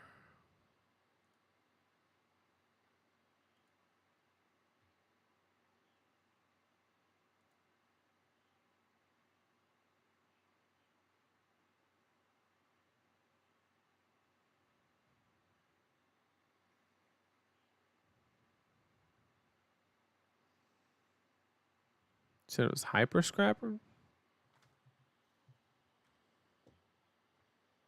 Might be called. I know what you're talking about.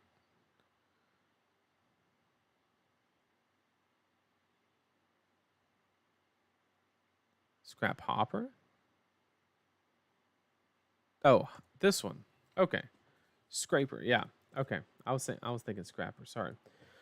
What are the thoughts on Moonshot? Not worth the risk, is my opinion. Can be fancy, but I'm trying to make a Mechanoid, not burn it all for one big Moonshot. This card is, as additional cost, obviously you banish X items from your graveyard, and if they're hyperdrivers.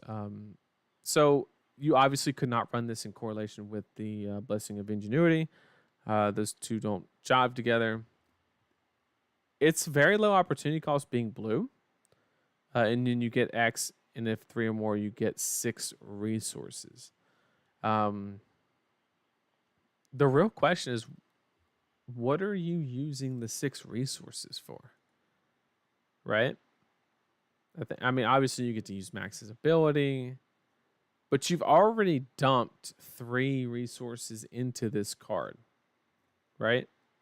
This doesn't boost, right? So you're decreasing high octane and max V kind of reliability, if you will.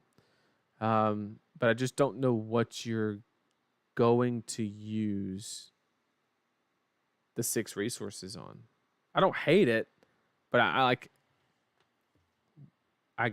mean, if you would have to line this up with like a moonshot, basically, right?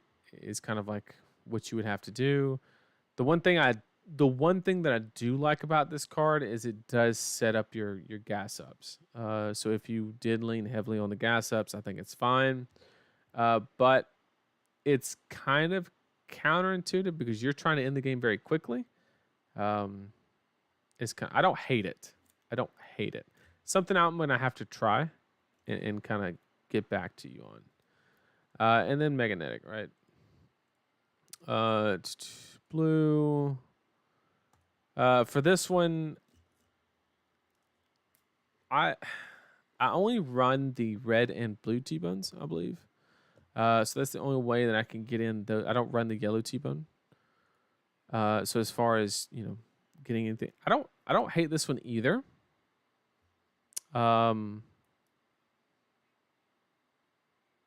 The only question is, I think you would just have to decide on. I think Big Bertha and Blue Crankshaft in blue are just too good because you're just getting too much value if you accidentally boost it, right? I think that's too much value to give up. However, you can make the argument of taking the throttles out to make other stuff slightly, because blue throttle's not anything to be crazy about. It's the same rate here. You just lose boost, so you make your max V a little worse and your other stuff a little worse. But I don't hate this card either. I think it's kind of a preference thing. I don't think one's strictly better than the other. Just what are you trying to target? In the Lexi meta, sure, I'd run Magnetic. But in after that, probably not. I don't know of a whole lot of equipment where I just like gotta have it, right?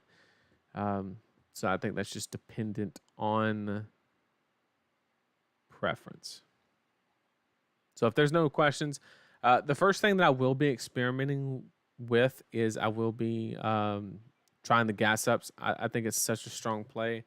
I just don't know if getting the extra ammunition and the guaranteed 1 value, there it goes again, value, from the headpiece.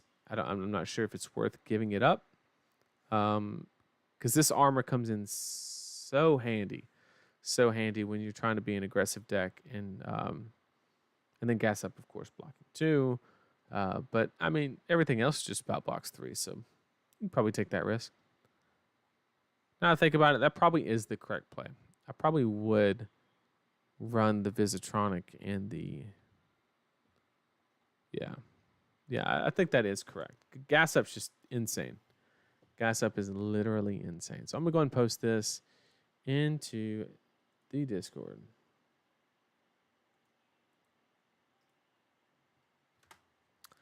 All right, so now what we can do is just talk about where we think people are going to be as far as meta predictions. Where do we think we're going to be at with all these heroes? Let's go ahead and discuss all of those things since we got done with all 3 lists.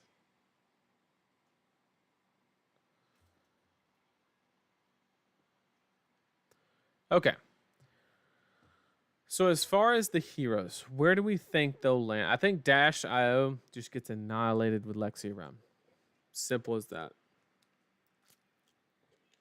I'm expecting exactly 0 top 8s from Dash IO until Lexi rotates out. Simple as that. For Techlo Daddy, I think he's solid, but the no AB, like, he's got to wait for Icelander to rotate out. I think that's the issue. Well, and Lexi. I think Lexi's going to be a little too fast. See, this is the situation I'm envisioning, okay? So when Lexi leaves, what happens, right? Dromai kind of becomes really good with the tome situation. And so if Dromai is really good, who wants to come out? Well, Phi wants to come out and play, right? To try and beat up the Dromais. And then we're probably not going to get any games in tonight, unfortunately. So if the Phis come out, then the Icelanders, depending on whether they're actually still in the game or not, we'll try to pick on the Phis, and you just kind of, and then Bravos are just kind of there to kind of make everybody's day inconvenient, but never really win anything. So you kind of got that situation going on. He doesn't play well into Icelander. I think Phi is going to be too fast for him just off the rip. I think he's got a decent shot into Dromai. He can do some things, got a lot of poppers. I think you can build a version that does well into that deck. Whether it's favored or not, I don't know. But, you know, it could just be too slow. Just could be bad. I don't think Techlo Daddy's bad. I just think that he's got a lot of bad matchups right now that could leave the format very quickly. As for Max, Max is not bad. I think he's the best hero in the set. However, he has one question he has to answer, and that is he better than regular Dash, right? Dash has already been solved. She probably got 1 or 2 upgrades, just like I predicted. I didn't think she's going to get like a new deck or anything. She just got like 1 or 2 extra cards she could possibly use. And other than that, but she's got a solidified plan, right? She can go fast with aggro, start with Pounder, and then you have a situation where sleeping on recharge.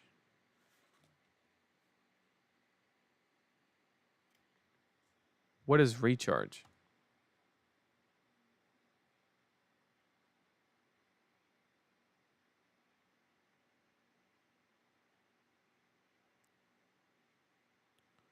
What card is recharge?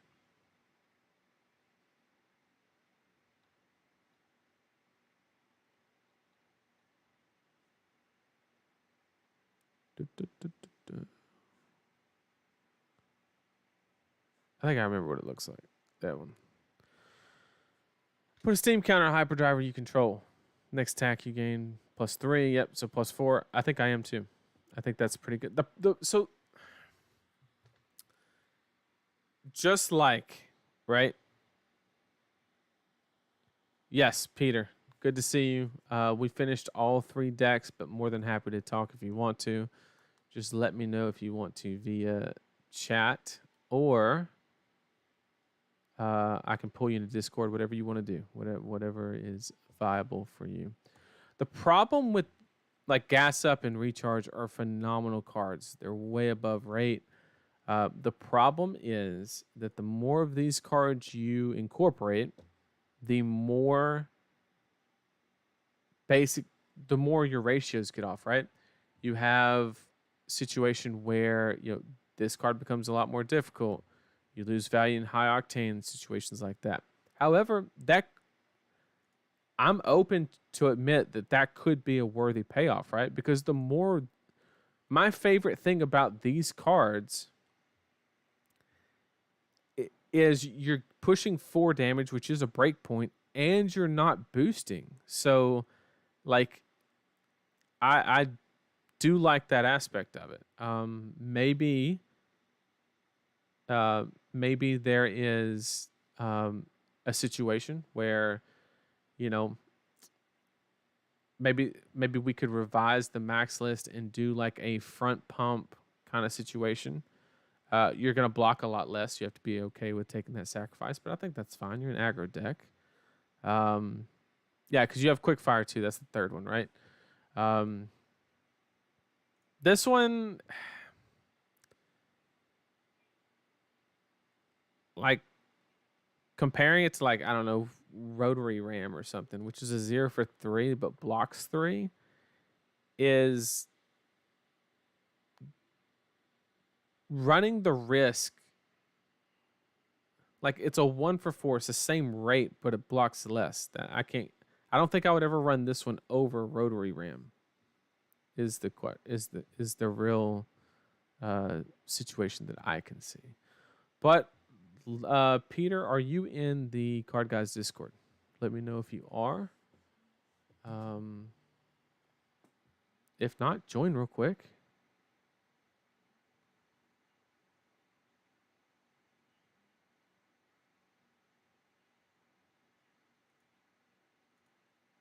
And we can get you in here to talk about. So, what the basis for Peter wanting to talk? I reached out to him on Twitter. He made a post predicting that Techlo Daddy was going to be the first hero in the new set to LL. And I was like, I think Max is the best. So he's basically saying that Techlo Daddy is the best hero in the set, and I think Max is the best. When I talked to him, I thought Techlo Daddy might actually be the worst, but I don't believe that anymore. I think Dash IO is actually the worst. So that is. So we're not too far off. I just wanted to hear his thought process because, especially coming from, let me get him in here real quick. Just go ahead and hop in one of the voice channels. Doesn't matter which one, and I will pull you to where you need to be.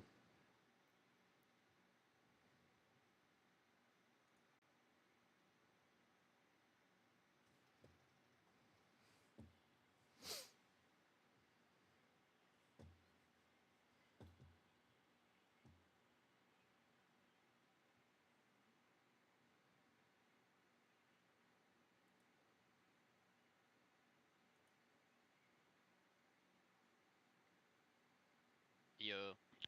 What's up? All right, let me check OBS. Make sure your volume's good. Go ahead and say a little something for me. Yo, what's up, dude? All right, chat. Let me get a verification from chat that you can hear Peter. Thanks for joining me. Like I was just telling everybody, just kind of how this conversation came about. Saw your message on Twitter, and kind of like any other person, any respectable human being, I just reached out to you and told you were wrong. No, I'm just kidding. I just I just we had I read your thing. I was like, that doesn't line up with what I'm thinking, and I just want to hear why, right? I just want to hear like what are you working with as far as why do you think he's going to be the first one to LL? Because especially just real quick, coming from you, for those of you who don't know Peter, amazing ninja player, specifically Fi a lot. Also renowned for your wizard play, right?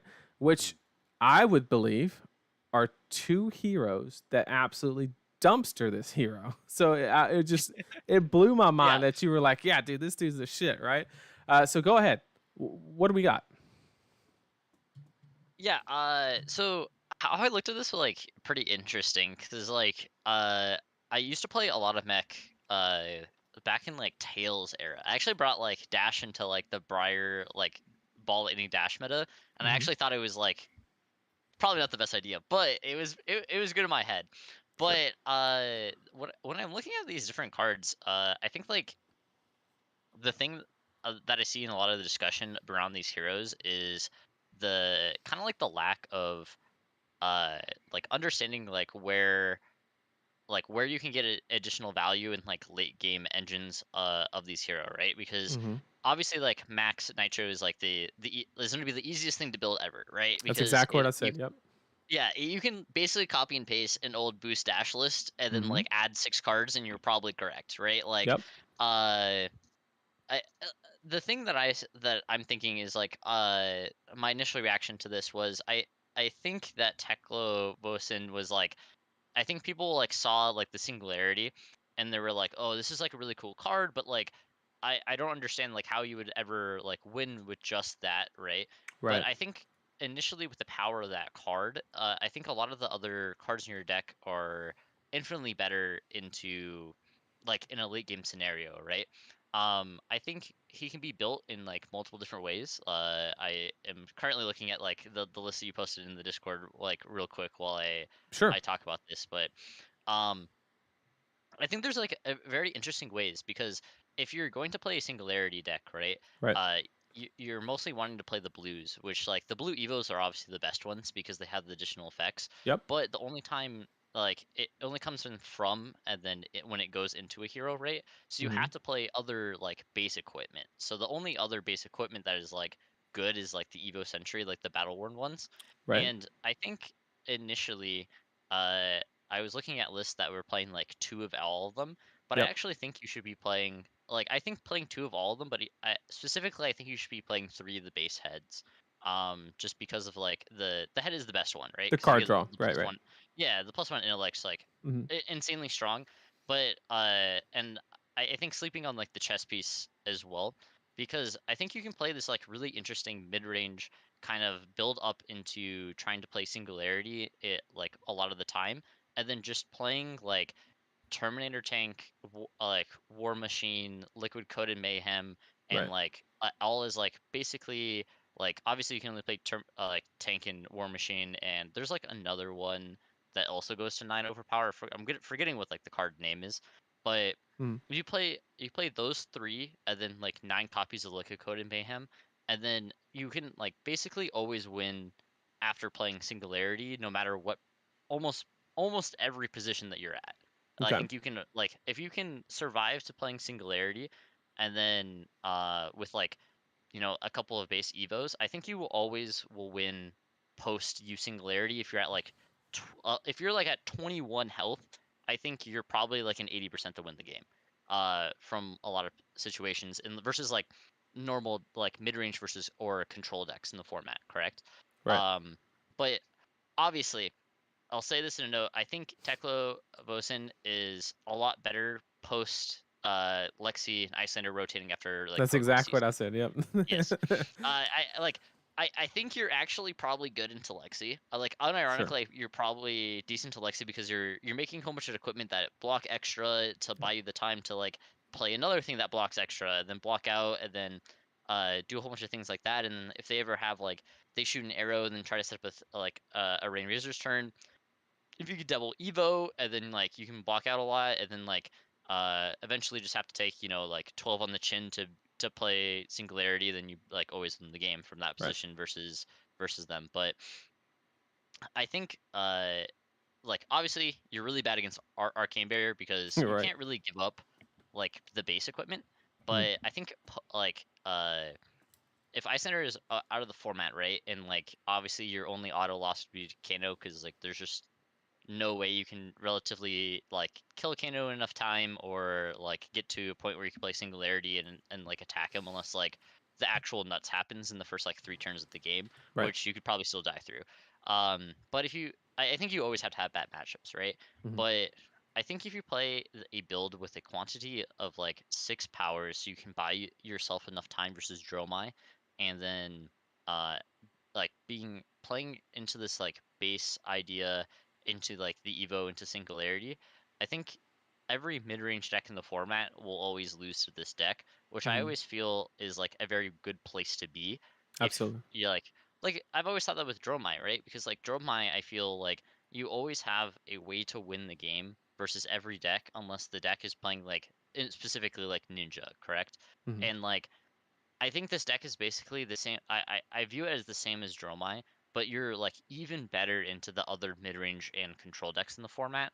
Uh, just like being able to, uh, just be able to turn into another hero that like we've never seen, or like the value on this hero that we've never seen before in like anything in Flesh and Blood. Correct. So that was just like my base thoughts, and just looking at like deck lists and other stuff like that. And Mm-hmm. I played a couple test games, and I was like, all right, like this is the real deal, you know?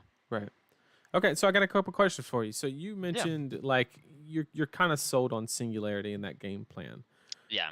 So with that being said, obviously you saw my list and you saw like the somewhat boost package, if you will, of Hmm. about 12 to 14 cards. I would assume, since you're kind of like invested in Singularity, that you don't support the notion of having boost cards, right? Because if you ever boost Singularity, game plan's gone, right? No way to recover that. Yeah. What are your thoughts on boosting in Techlo Daddy? Yeah, I think you can build him in a couple ways, right? Like I think like obviously I see Singularity and I think it's like this really really powerful thing, and I think you can play kind of like a hybrid list if you wanted to. Like I think you can play a list that literally isn't playing like any evos besides like a very like you could play like a thin like aren't like evo sentry line, and then you're just trying to play like the blues as like, you know, really blues, but if you can evo them, it's like you can play them, it's pretty good like on turn 0 or turn 1 to set up. And Hmm. then just really just playing like a value like boost game, play evos from banish, and then like get your value off of Techlo, right? But personally, I think like the boost plan, I think you're not doing enough.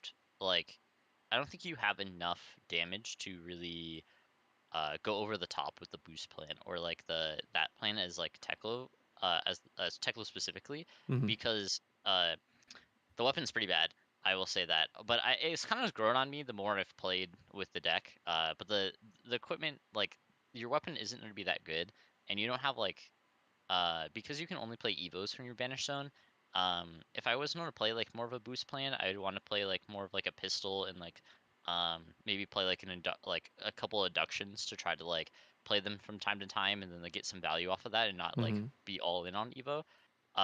But no, I think the way to build them is more towards the evo side, and then playing like generic like 3 for 7s or like 3 for 7 or 8s, and then like just a whole bunch of block 3 mechanologists and trying to like turtle out for a while.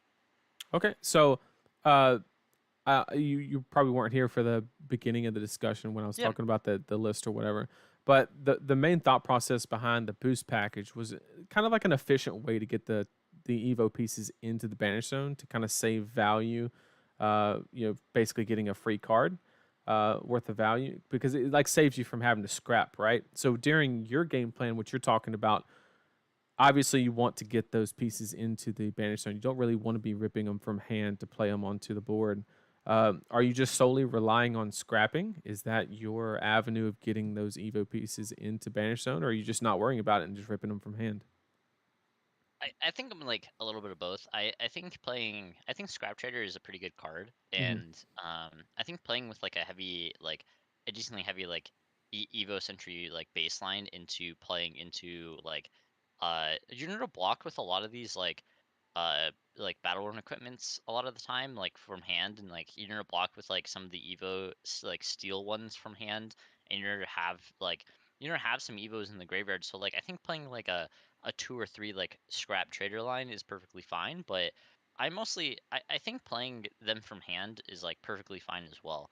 I think uniquely like because Teklo can actually play like things on turn 0 on your opponent's turn 0 or turn 1.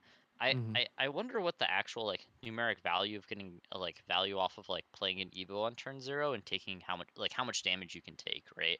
I'd Right. probably wager if you're taking like 4 to 5 damage, I think it's actually worth to play an Evo on turn 0 on if your opponent goes first.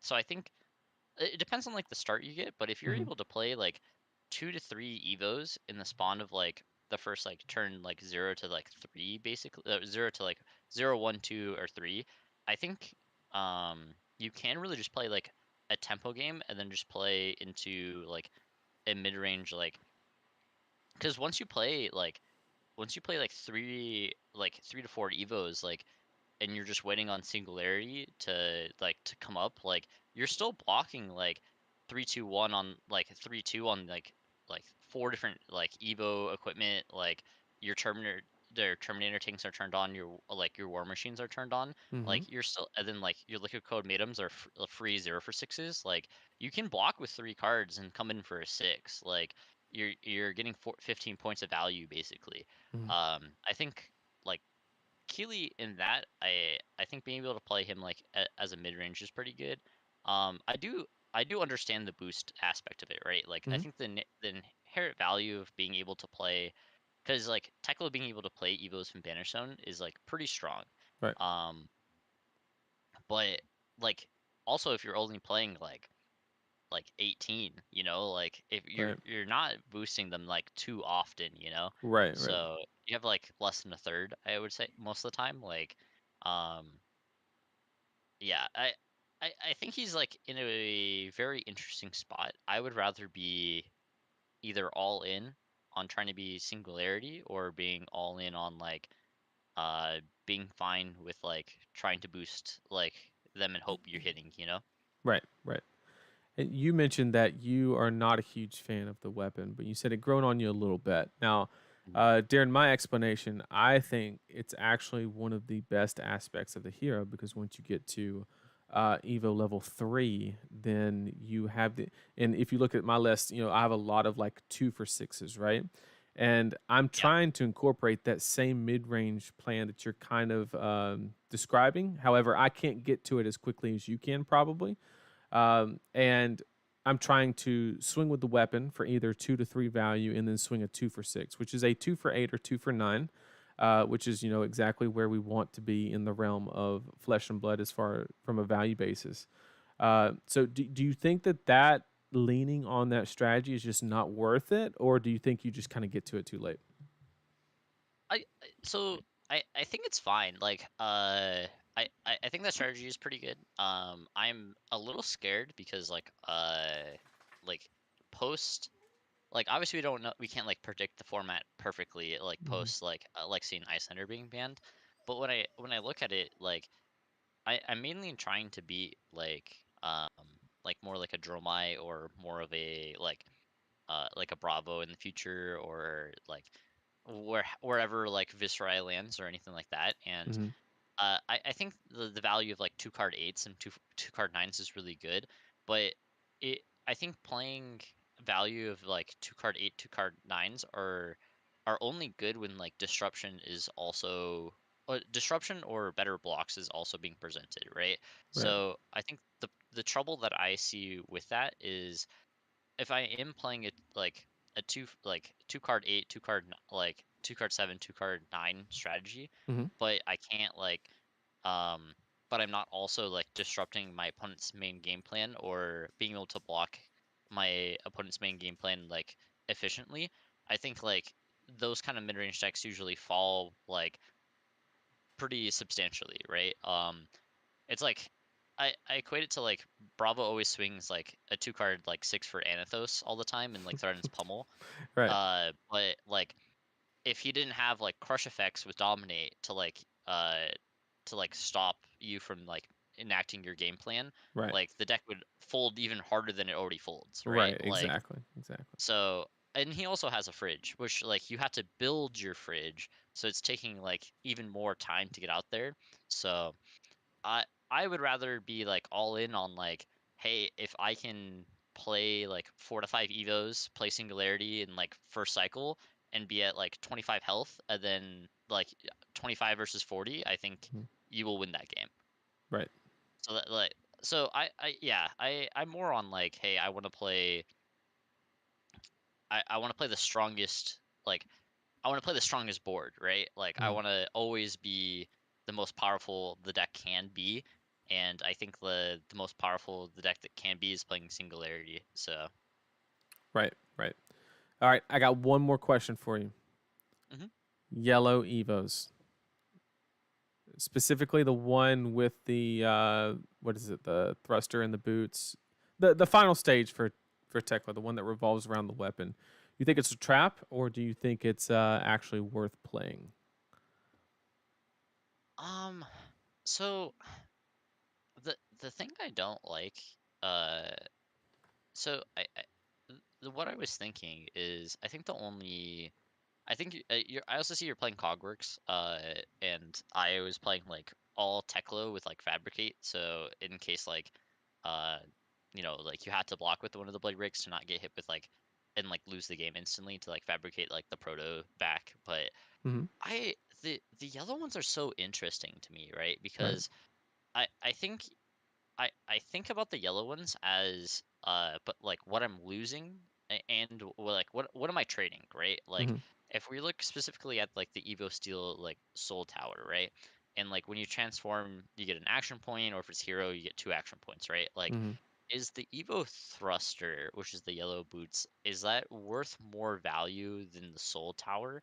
Like being like the Soul Tower being like temper 3 than 2 versus only being in Blade Break 3, right? You're losing that Right. 2 block of value.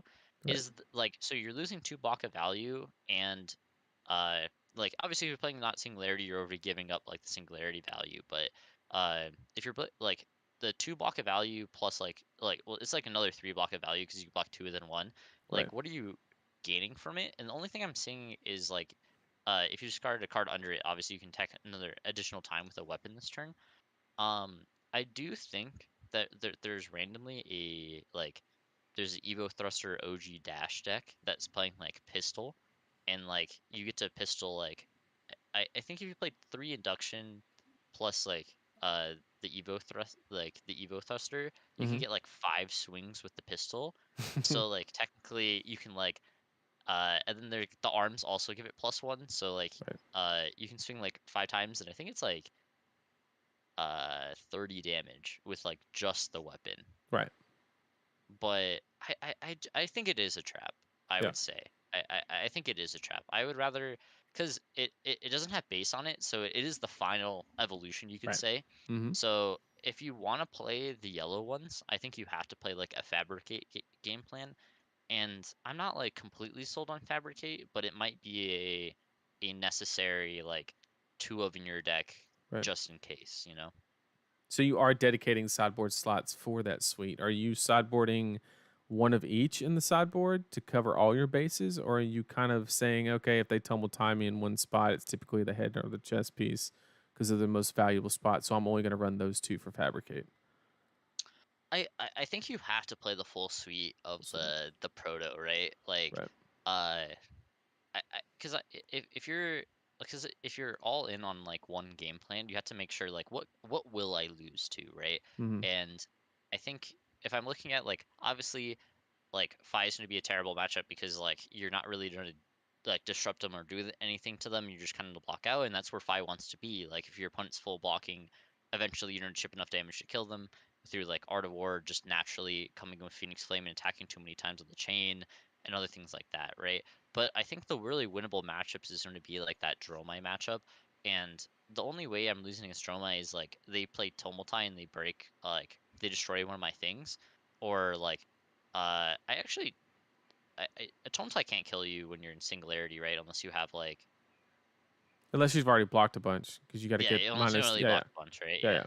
Yeah. So like, I think the only way you can lose is like if I've blocked a whole bunch of times with singularity, or if they break like one of your base, like one of your base equipment or normal equipment, and then you just can't fabricate, or you just like, you can't get a fourth one, right? So now you're just playing like this mid-range deck that gets outvalued by dragons because dragons are, will usually win the mid-range game, right? Right. So I think the only way you can lose is like you not having fabricate for the proto. So I think you're almost tied in of playing like the 4 protos, like 2 or 3 fabricate in your inventory or like sideboard, Mm-hmm. just for the worst case scenario. That makes sense. It makes a lot of sense. Well, Peter, I really do appreciate you stopping by and talking about it. I really do appreciate it. And you had some amazing points as well. I mean, some stuff that Thank you. I didn't even think about because I've been really down on Fabricate just because it's a red, obviously a no block, and you kind of have to draw it when the situation is like necessary, and you don't want to sit on that in Arsenal either. So you kind of have to inefficiently pitch it and kind of like, we'll solve that problem later. But uh, yeah, phenomenal points. 100% agree on, you kind of got to go all in or not. And I think now after hearing you talk, I think the yellow is kind of a trap. I think that's not where you want to be. Where are you at? I guess this will be the final. Where are you at Yeah. on the token base equipment? You said you were all on all Techlo or Cogworks? Uh, Techlo, because Cogworks only works if you're boosting, and I'm not boosting. And you're I'm on not boosting. Techlo, Gotcha. but I think the token ones I actually because the only way so Fabricate gets proto base equipment, which are the token ones. Right. So I think if you're playing against any of the mechanologists that you think like they have like making you block with like equipment, I don't think you can play the Techlos. So I think playing protos like at the start Right. versus like So you don't those get decks, or team-boned to like death, yeah. yeah, to do like a Yeah. T-boned, Right. or like mechanical shockwave or anything like that. I think you like it. It is a necessary evil that you have to spend 4 slots onto that. But the more and more lists that I see of like tech levels and like that I've been building in the last like basically weeks since we've seen like the majority of the cards, I've realized that like there really isn't a lot of cards that I want to run, Yeah. and it's Yep. like he really does seem like a lot of the card pool is like if you're running like say you're running like 9 of the Evo Sentries, and then you have to run all of the blue Evil Souls Steel Souls, That's half your and deck. then you have like Yeah. like like that's 21 cards right there, Right, you right, know? And right. then like you got to think about like, oh, I want to play like 18, like almost like 18 reds of Right. like liquid coatings, like war machine terminator tank type cards that will have go again in like when I've transformed. And it's like, well, I need at least 24 blues, to like Right. enact my game plan. And so because like everything costs a lot, right? Mm. And um a lot of the cards, like it's already stacked. I think he is one of those decks to where you can argue about playing more than 60, like I agree. in I agree. a lot of matchups. I think Yep. honestly, like uh I kind of all in on like a couple things of like never playing AB in the deck either, because I just don't Mhm. think it will matter. Like I don't even have like a Visurotronic or an Achilles in my list, right? Right, right. I'm just trying to play like I'm just trying to play the optimal like 66 cards in the deck, and I'm just like, all right, man, like Try my best. I I have to understand where my singularity is. Like Yep, yep. basically, I need to either like arsenal it early and be able to play like enact my game plan of getting the 4 evos there and then playing a value game for the rest of the game. Or if I pitch singularity early, I'm like, okay, well, can I play a whole bunch of bases on top of each other, so I'm getting like 12 to 14 soul, which is like 6 to 7 swings with the hero. And can I pitch enough like attacks onto the bottom to where my opponent will mill out from just having to full block me every turn. Right. So Right. I yeah, I think playing to like a decision like that is pretty good. Makes sense. Makes sense. All right, Peter. Well, once again, thank you for joining me. I really do appreciate the discussion. Are you going to be at Dallas? I will be at Dallas. I will Awesome. be. I'm trying to figure out what I'm doing, how I'm getting there, who I'm staying with. But yes, I'll be in Gotcha. Dallas currently. Gotcha. Gotcha. What about Worlds? Yeah, I'll be at Worlds too. Hell yeah. I booked my flight actually 3 days ago. So Bro, I did too, and I got like a Delta flight for $500. It was insane. ooh, Like yeah, so one way, bro. Like it was round trip, what? but it was nonstop, nonstop flight. What? $500 round trip on Okay, Delta, so bro. like I'm on like obviously like I'm like Vegas to West Coast, so like that doesn't exist for me. But Sure, so sure, yeah. when I looked at flights, I ended up going with like an $850 one because it was like it was like the easiest thing. But Right, like but I there was a $450 flight round trip to Europe, and I was like really bro. debating on it.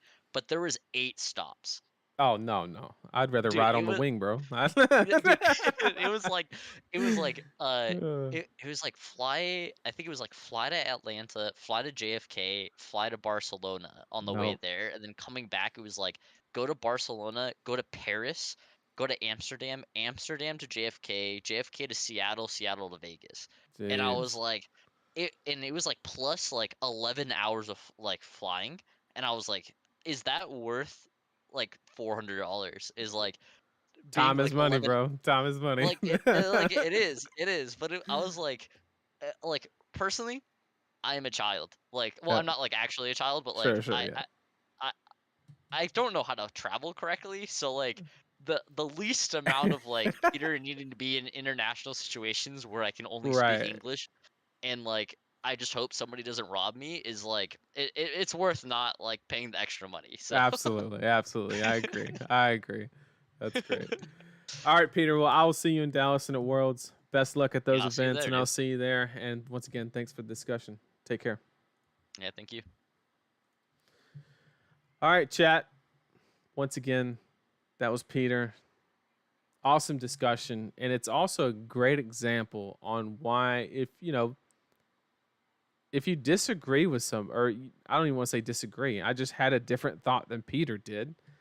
And you just talk to the person, right? And you kind of get their mindset, exchange ideas, kind of understand what their thought process is. Everybody wins, right? I win, Peter wins, chat wins, all around. So huge shout out to Peter for that. Thanks for doing that. I just thought it was interesting. I saw his message on Twitter. He said, "Oh, Techlo Boston is gonna LL first." I was like, "Oh, you sure about that?" And so I just invited him on to kind of hear his thoughts, and it makes sense. Just to summarize, anybody that's just now coming in, he is basically way more in on Singularity than I am, which is completely valid. I mean, if that's the strategy that you want to adopt, that's fine. He was more in favor of kind of playing a lot of these Evos from hand, uh, which is a little bit more expensive on the basis of value, whereas I'm trying to boost them and play them from the Banish Zone. And he has like just a few scrap cards is kind of the way he was talking about it. So very differing opinions, and we'll see where it ends up. But had some amazing points. So chat, if there are no questions, I'm gonna do a little meta discussion on where I think everybody's gonna land. I just had to do that real quick because I didn't want to take up more time than Peter was willing to give me. So we're just gonna talk about where I think things will land as far as the heroes go, and then we'll probably skedaddle. So if you have any questions about anything we talked about or anything else, right? Um, are you trying to say communicating is a good thing? How dare you? I know, right? Especially on Twitter, it's dangerous. You can't get caught being nice, bro. They'll get you. So as far as the meta is concerned, like I said before we got Peter on, I think that Dash IO is just not doing it, not conducive in the meta. Uh, Even as cool as the mill idea is, I just think it's not enough. Max, like I said, he has to answer one question, and that one question is, are you better than regular Dash? And if he can do anything better than regular Dash, then it's like, okay, I get it. I understand. All it takes is one good reason, and that one reason could translate to attacking a meta in a certain way and validate, um, you know, playing that hero over regular Dash. And then Teklo, I agreed a lot with Peter's point. Obviously, Icelander and Kano are going to be horrendous matchups. I think you gotta wait for Icelander to go. I'm kind of on the train that I think Lexi's a little too quick, and I think anytime they rain razors a drill shot, you're going to get PTSD. But that problem is about to solve itself in a couple months, and you won't have to worry about that. So I think, kind of whether my direction or Peter's direction, I think whichever one does better into Dromai will be you know, the premier strategy, because I'm expecting Dromai to be a very dominant force after Lexi leaves, and whether Icelander leaves or not, I don't think that's really holding Dromai back at all. So that's kind of what my thought process is, and what I think where I think these heroes for land will land. As far as if I had to put like a number on it, on like a 1 to 4 tier, I would say Max is probably a 1.5. I think it's a decent aggro deck. He's just got to prove himself, do something better than the rest of the aggro decks. Being second best aggro deck is not exactly the place you want to be, but if he can do something exceptionally well, maybe. Dash IO, unfortunately, has got to be a 3 or a 4. Kind of hanging out down there with like Vincet, maybe something like that. Maybe not as bad as Vincet, probably a little bit better. And yeah. As far as send the contact of Peter so I can have a chat with well, I can't do that, but I can tell you if you're in the Card Guys Discord, he did just join there, so maybe you can, if it's okay with him, you can message him via that avenue. But I can't just give out, or I mean, send him a message on Twitter. He'll probably answer that. Yeah, that's the big question, right? Is starting with Pounder, you have to make up the difference, right? And the biggest thing about Techlo Daddy and what I had to wrap my head around was you start with a basis of equipment, right? Most heroes, and the value of said equipment can range anywhere from about 8 to 12, right? Crown of Providence is worth about 2.5, whether you give weight to the effect or not. Gloves, you have stuff like Grasp of the Arcanite, that's a guaranteed 3. Chest piece can be 3, or tunic, which is probably 3, so that's 6. That's 8.5, and then your boots are probably worth another 1 to 2, depending on what your class is, right? So most classes start with about 10 value on the board, right? Whereas he obviously does not. He starts with a lot less and then kind of has to make it up. So time will tell whether that exchange will be enough and can he do it quick enough. His Discord name is Mask of Momentum, the same thing that it is here. So he is Mask of Momentum, I believe, in the Discord. If I'm not mistaken. Let me check that for you. It's showing up as M ... but that's probably because I'm in streamer mode. I'm assuming it's Mask of Momentum. I think that's what he has on all of his stuff. Do I have an OG dash list? Unfortunately, I don't have one built. I can tell you right now, unless you're experimenting with any Evo armor, I don't think much changes. I think you only play with let's see, what's the card? You have the one that boosts twice, which is kind of iffy. Twin Drive. You could throw that in a regular dash deck. The problem is that do you take the underrate card to enhance max velocity and high octane? That's a question you have to answer. Do you value consistent throughput via something that's just a better rate, or do you want this for like the higher ceiling, high roll potential? I think it's a good card in Dash. Could be a 2 of maybe, is kind of where my head is. And other than that, you have a lot of these zero cost. Look, I'll leave the chat with one more joke. If Vincent and Prism ever got shared a Uber, there you go. Oh, that's good. Fucking trash. So as far as if you ever wanted to lower your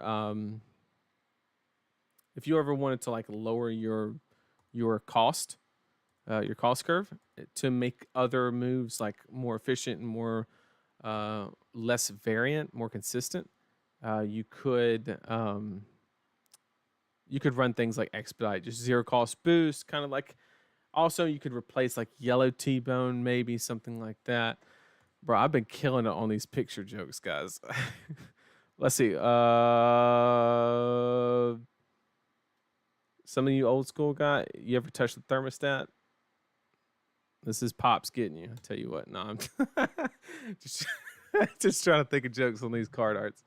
It's a struggle, guys. It's a struggle. Okay, I think that's all I had. That's all I wanted to I hit all my main points that I really wanted to hit for all of you guys. I hope it was of some value. Once again, huge shout out to Peter for joining us and kind of sharing ideas. Really do appreciate it. But chat, if you have any questions, now's the time. I would love to answer them. Nothing would make me happier. Nothing would make me happier. And sorry about the internet issues, kind of like 20 or 30 minutes in. I apologize for that. It was only about 2 to 3 minute delay, but we got there. We got there.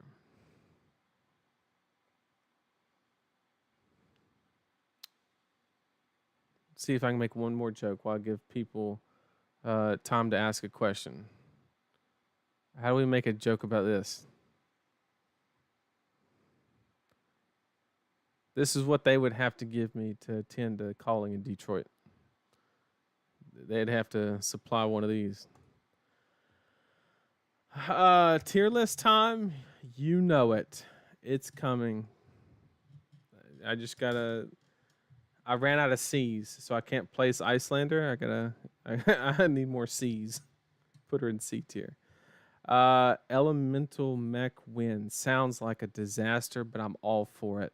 Maybe like an overcharged lightning mech. I'm down. I am down. But it seems like the questions have dried up, but that's okay. I've been ranting for almost 3 hours now, so I wouldn't have any questions either. But if you do have any questions, leave a comment down below. I'd love to answer it if you're catching this on the VOD, or just message me in the Discord. I'm more than happy to answer those questions. Just give me a minute to get to them. Yeah, thank you guys. Firewall, firewall. Let me get that one real quick. I know exactly what you're talking about. It's the block one. I'm not huge on the block cards. The way that I look at this card is I see two uses.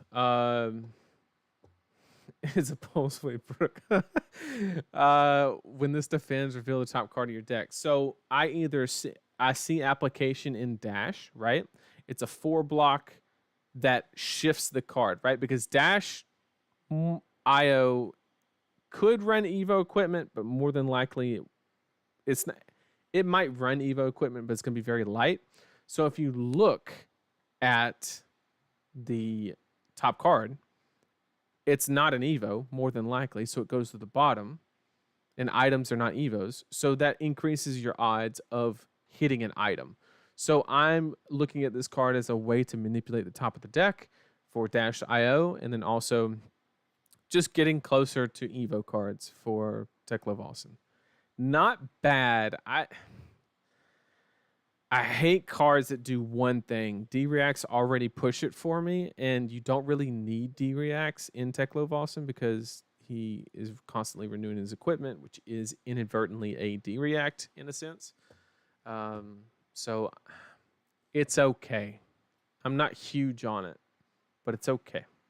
Best pack one, pick one. My favorite card from a limited stance as far as like a bomb in this set is got to be Demolition Protocol. There's so much to gain. It's universal. It doesn't require shit. It's a 3-for-7 that blocks 3. And if you're playing against Max or Dash IO, it just blows up all their shit. All about this card in limited. Pack one, pick one. Are there better ones? Maybe. But like that's the first one where I read where I was like, bro, there's no downside on that card. It's so good. It's so good. TikTok clock. Keep in mind that this card says up to 2 other items in the arena, so you can actually blow up your opponent's items if that's ever relevant. That's a good mirror tech card. What do you think of the fact that you can't use legendaries in limited format? Now, is that true for all legendaries or just legendaries found in the expansion slot? Because I'm all for it. I hated when somebody would draft Carrion Husk and you just lose the game because they got that card. Like, shit was dumb. But either way, I'm all for it. The more restrictive it gets for legendaries. But who knows? But all right, chat. Thank you all for joining me. I really do appreciate it. New article just says legendaries. Cool. So nobody can play them. All for it. Yeah, Techlo Founding Heart would be insane. Just starting with 3 extra life. What do you think the sweet spot will be for items to blocking cards in limited for IO and Max, excluding Techlo? That's a hard question to answer without drafting. I don't think Max should be playing hardly any items, to be honest with you. Like any. He should draft Hyperdriver and like that's it. His other ones I'd probably like maybe get the blue ones as resource cards. But I guess he can crank, so it's not the worst. I would just get him as like a last resort. I'm not reaching for him unless it's the Hydron Collider, whatever that card's called. Any of the really aggressive ones, maybe like the minus defense on action cards and stuff like that. I could get down with those, but those are the only ones I would get with max. Personally. All right, everybody. That's going to do it. My head hurts. I've been talking for too long. Thanks, everybody, for joining me. Really do appreciate it. I think we broke 100 today at some time. Big shout out to Dylan as well for sending his guys on over. Really do appreciate it. Anybody that's going to the Dallas Calling, I will be there. I've already booked my flight and hotel. Good to go. Same thing for Worlds. Like I told Peter, got that super good deal on the flight. Yeah,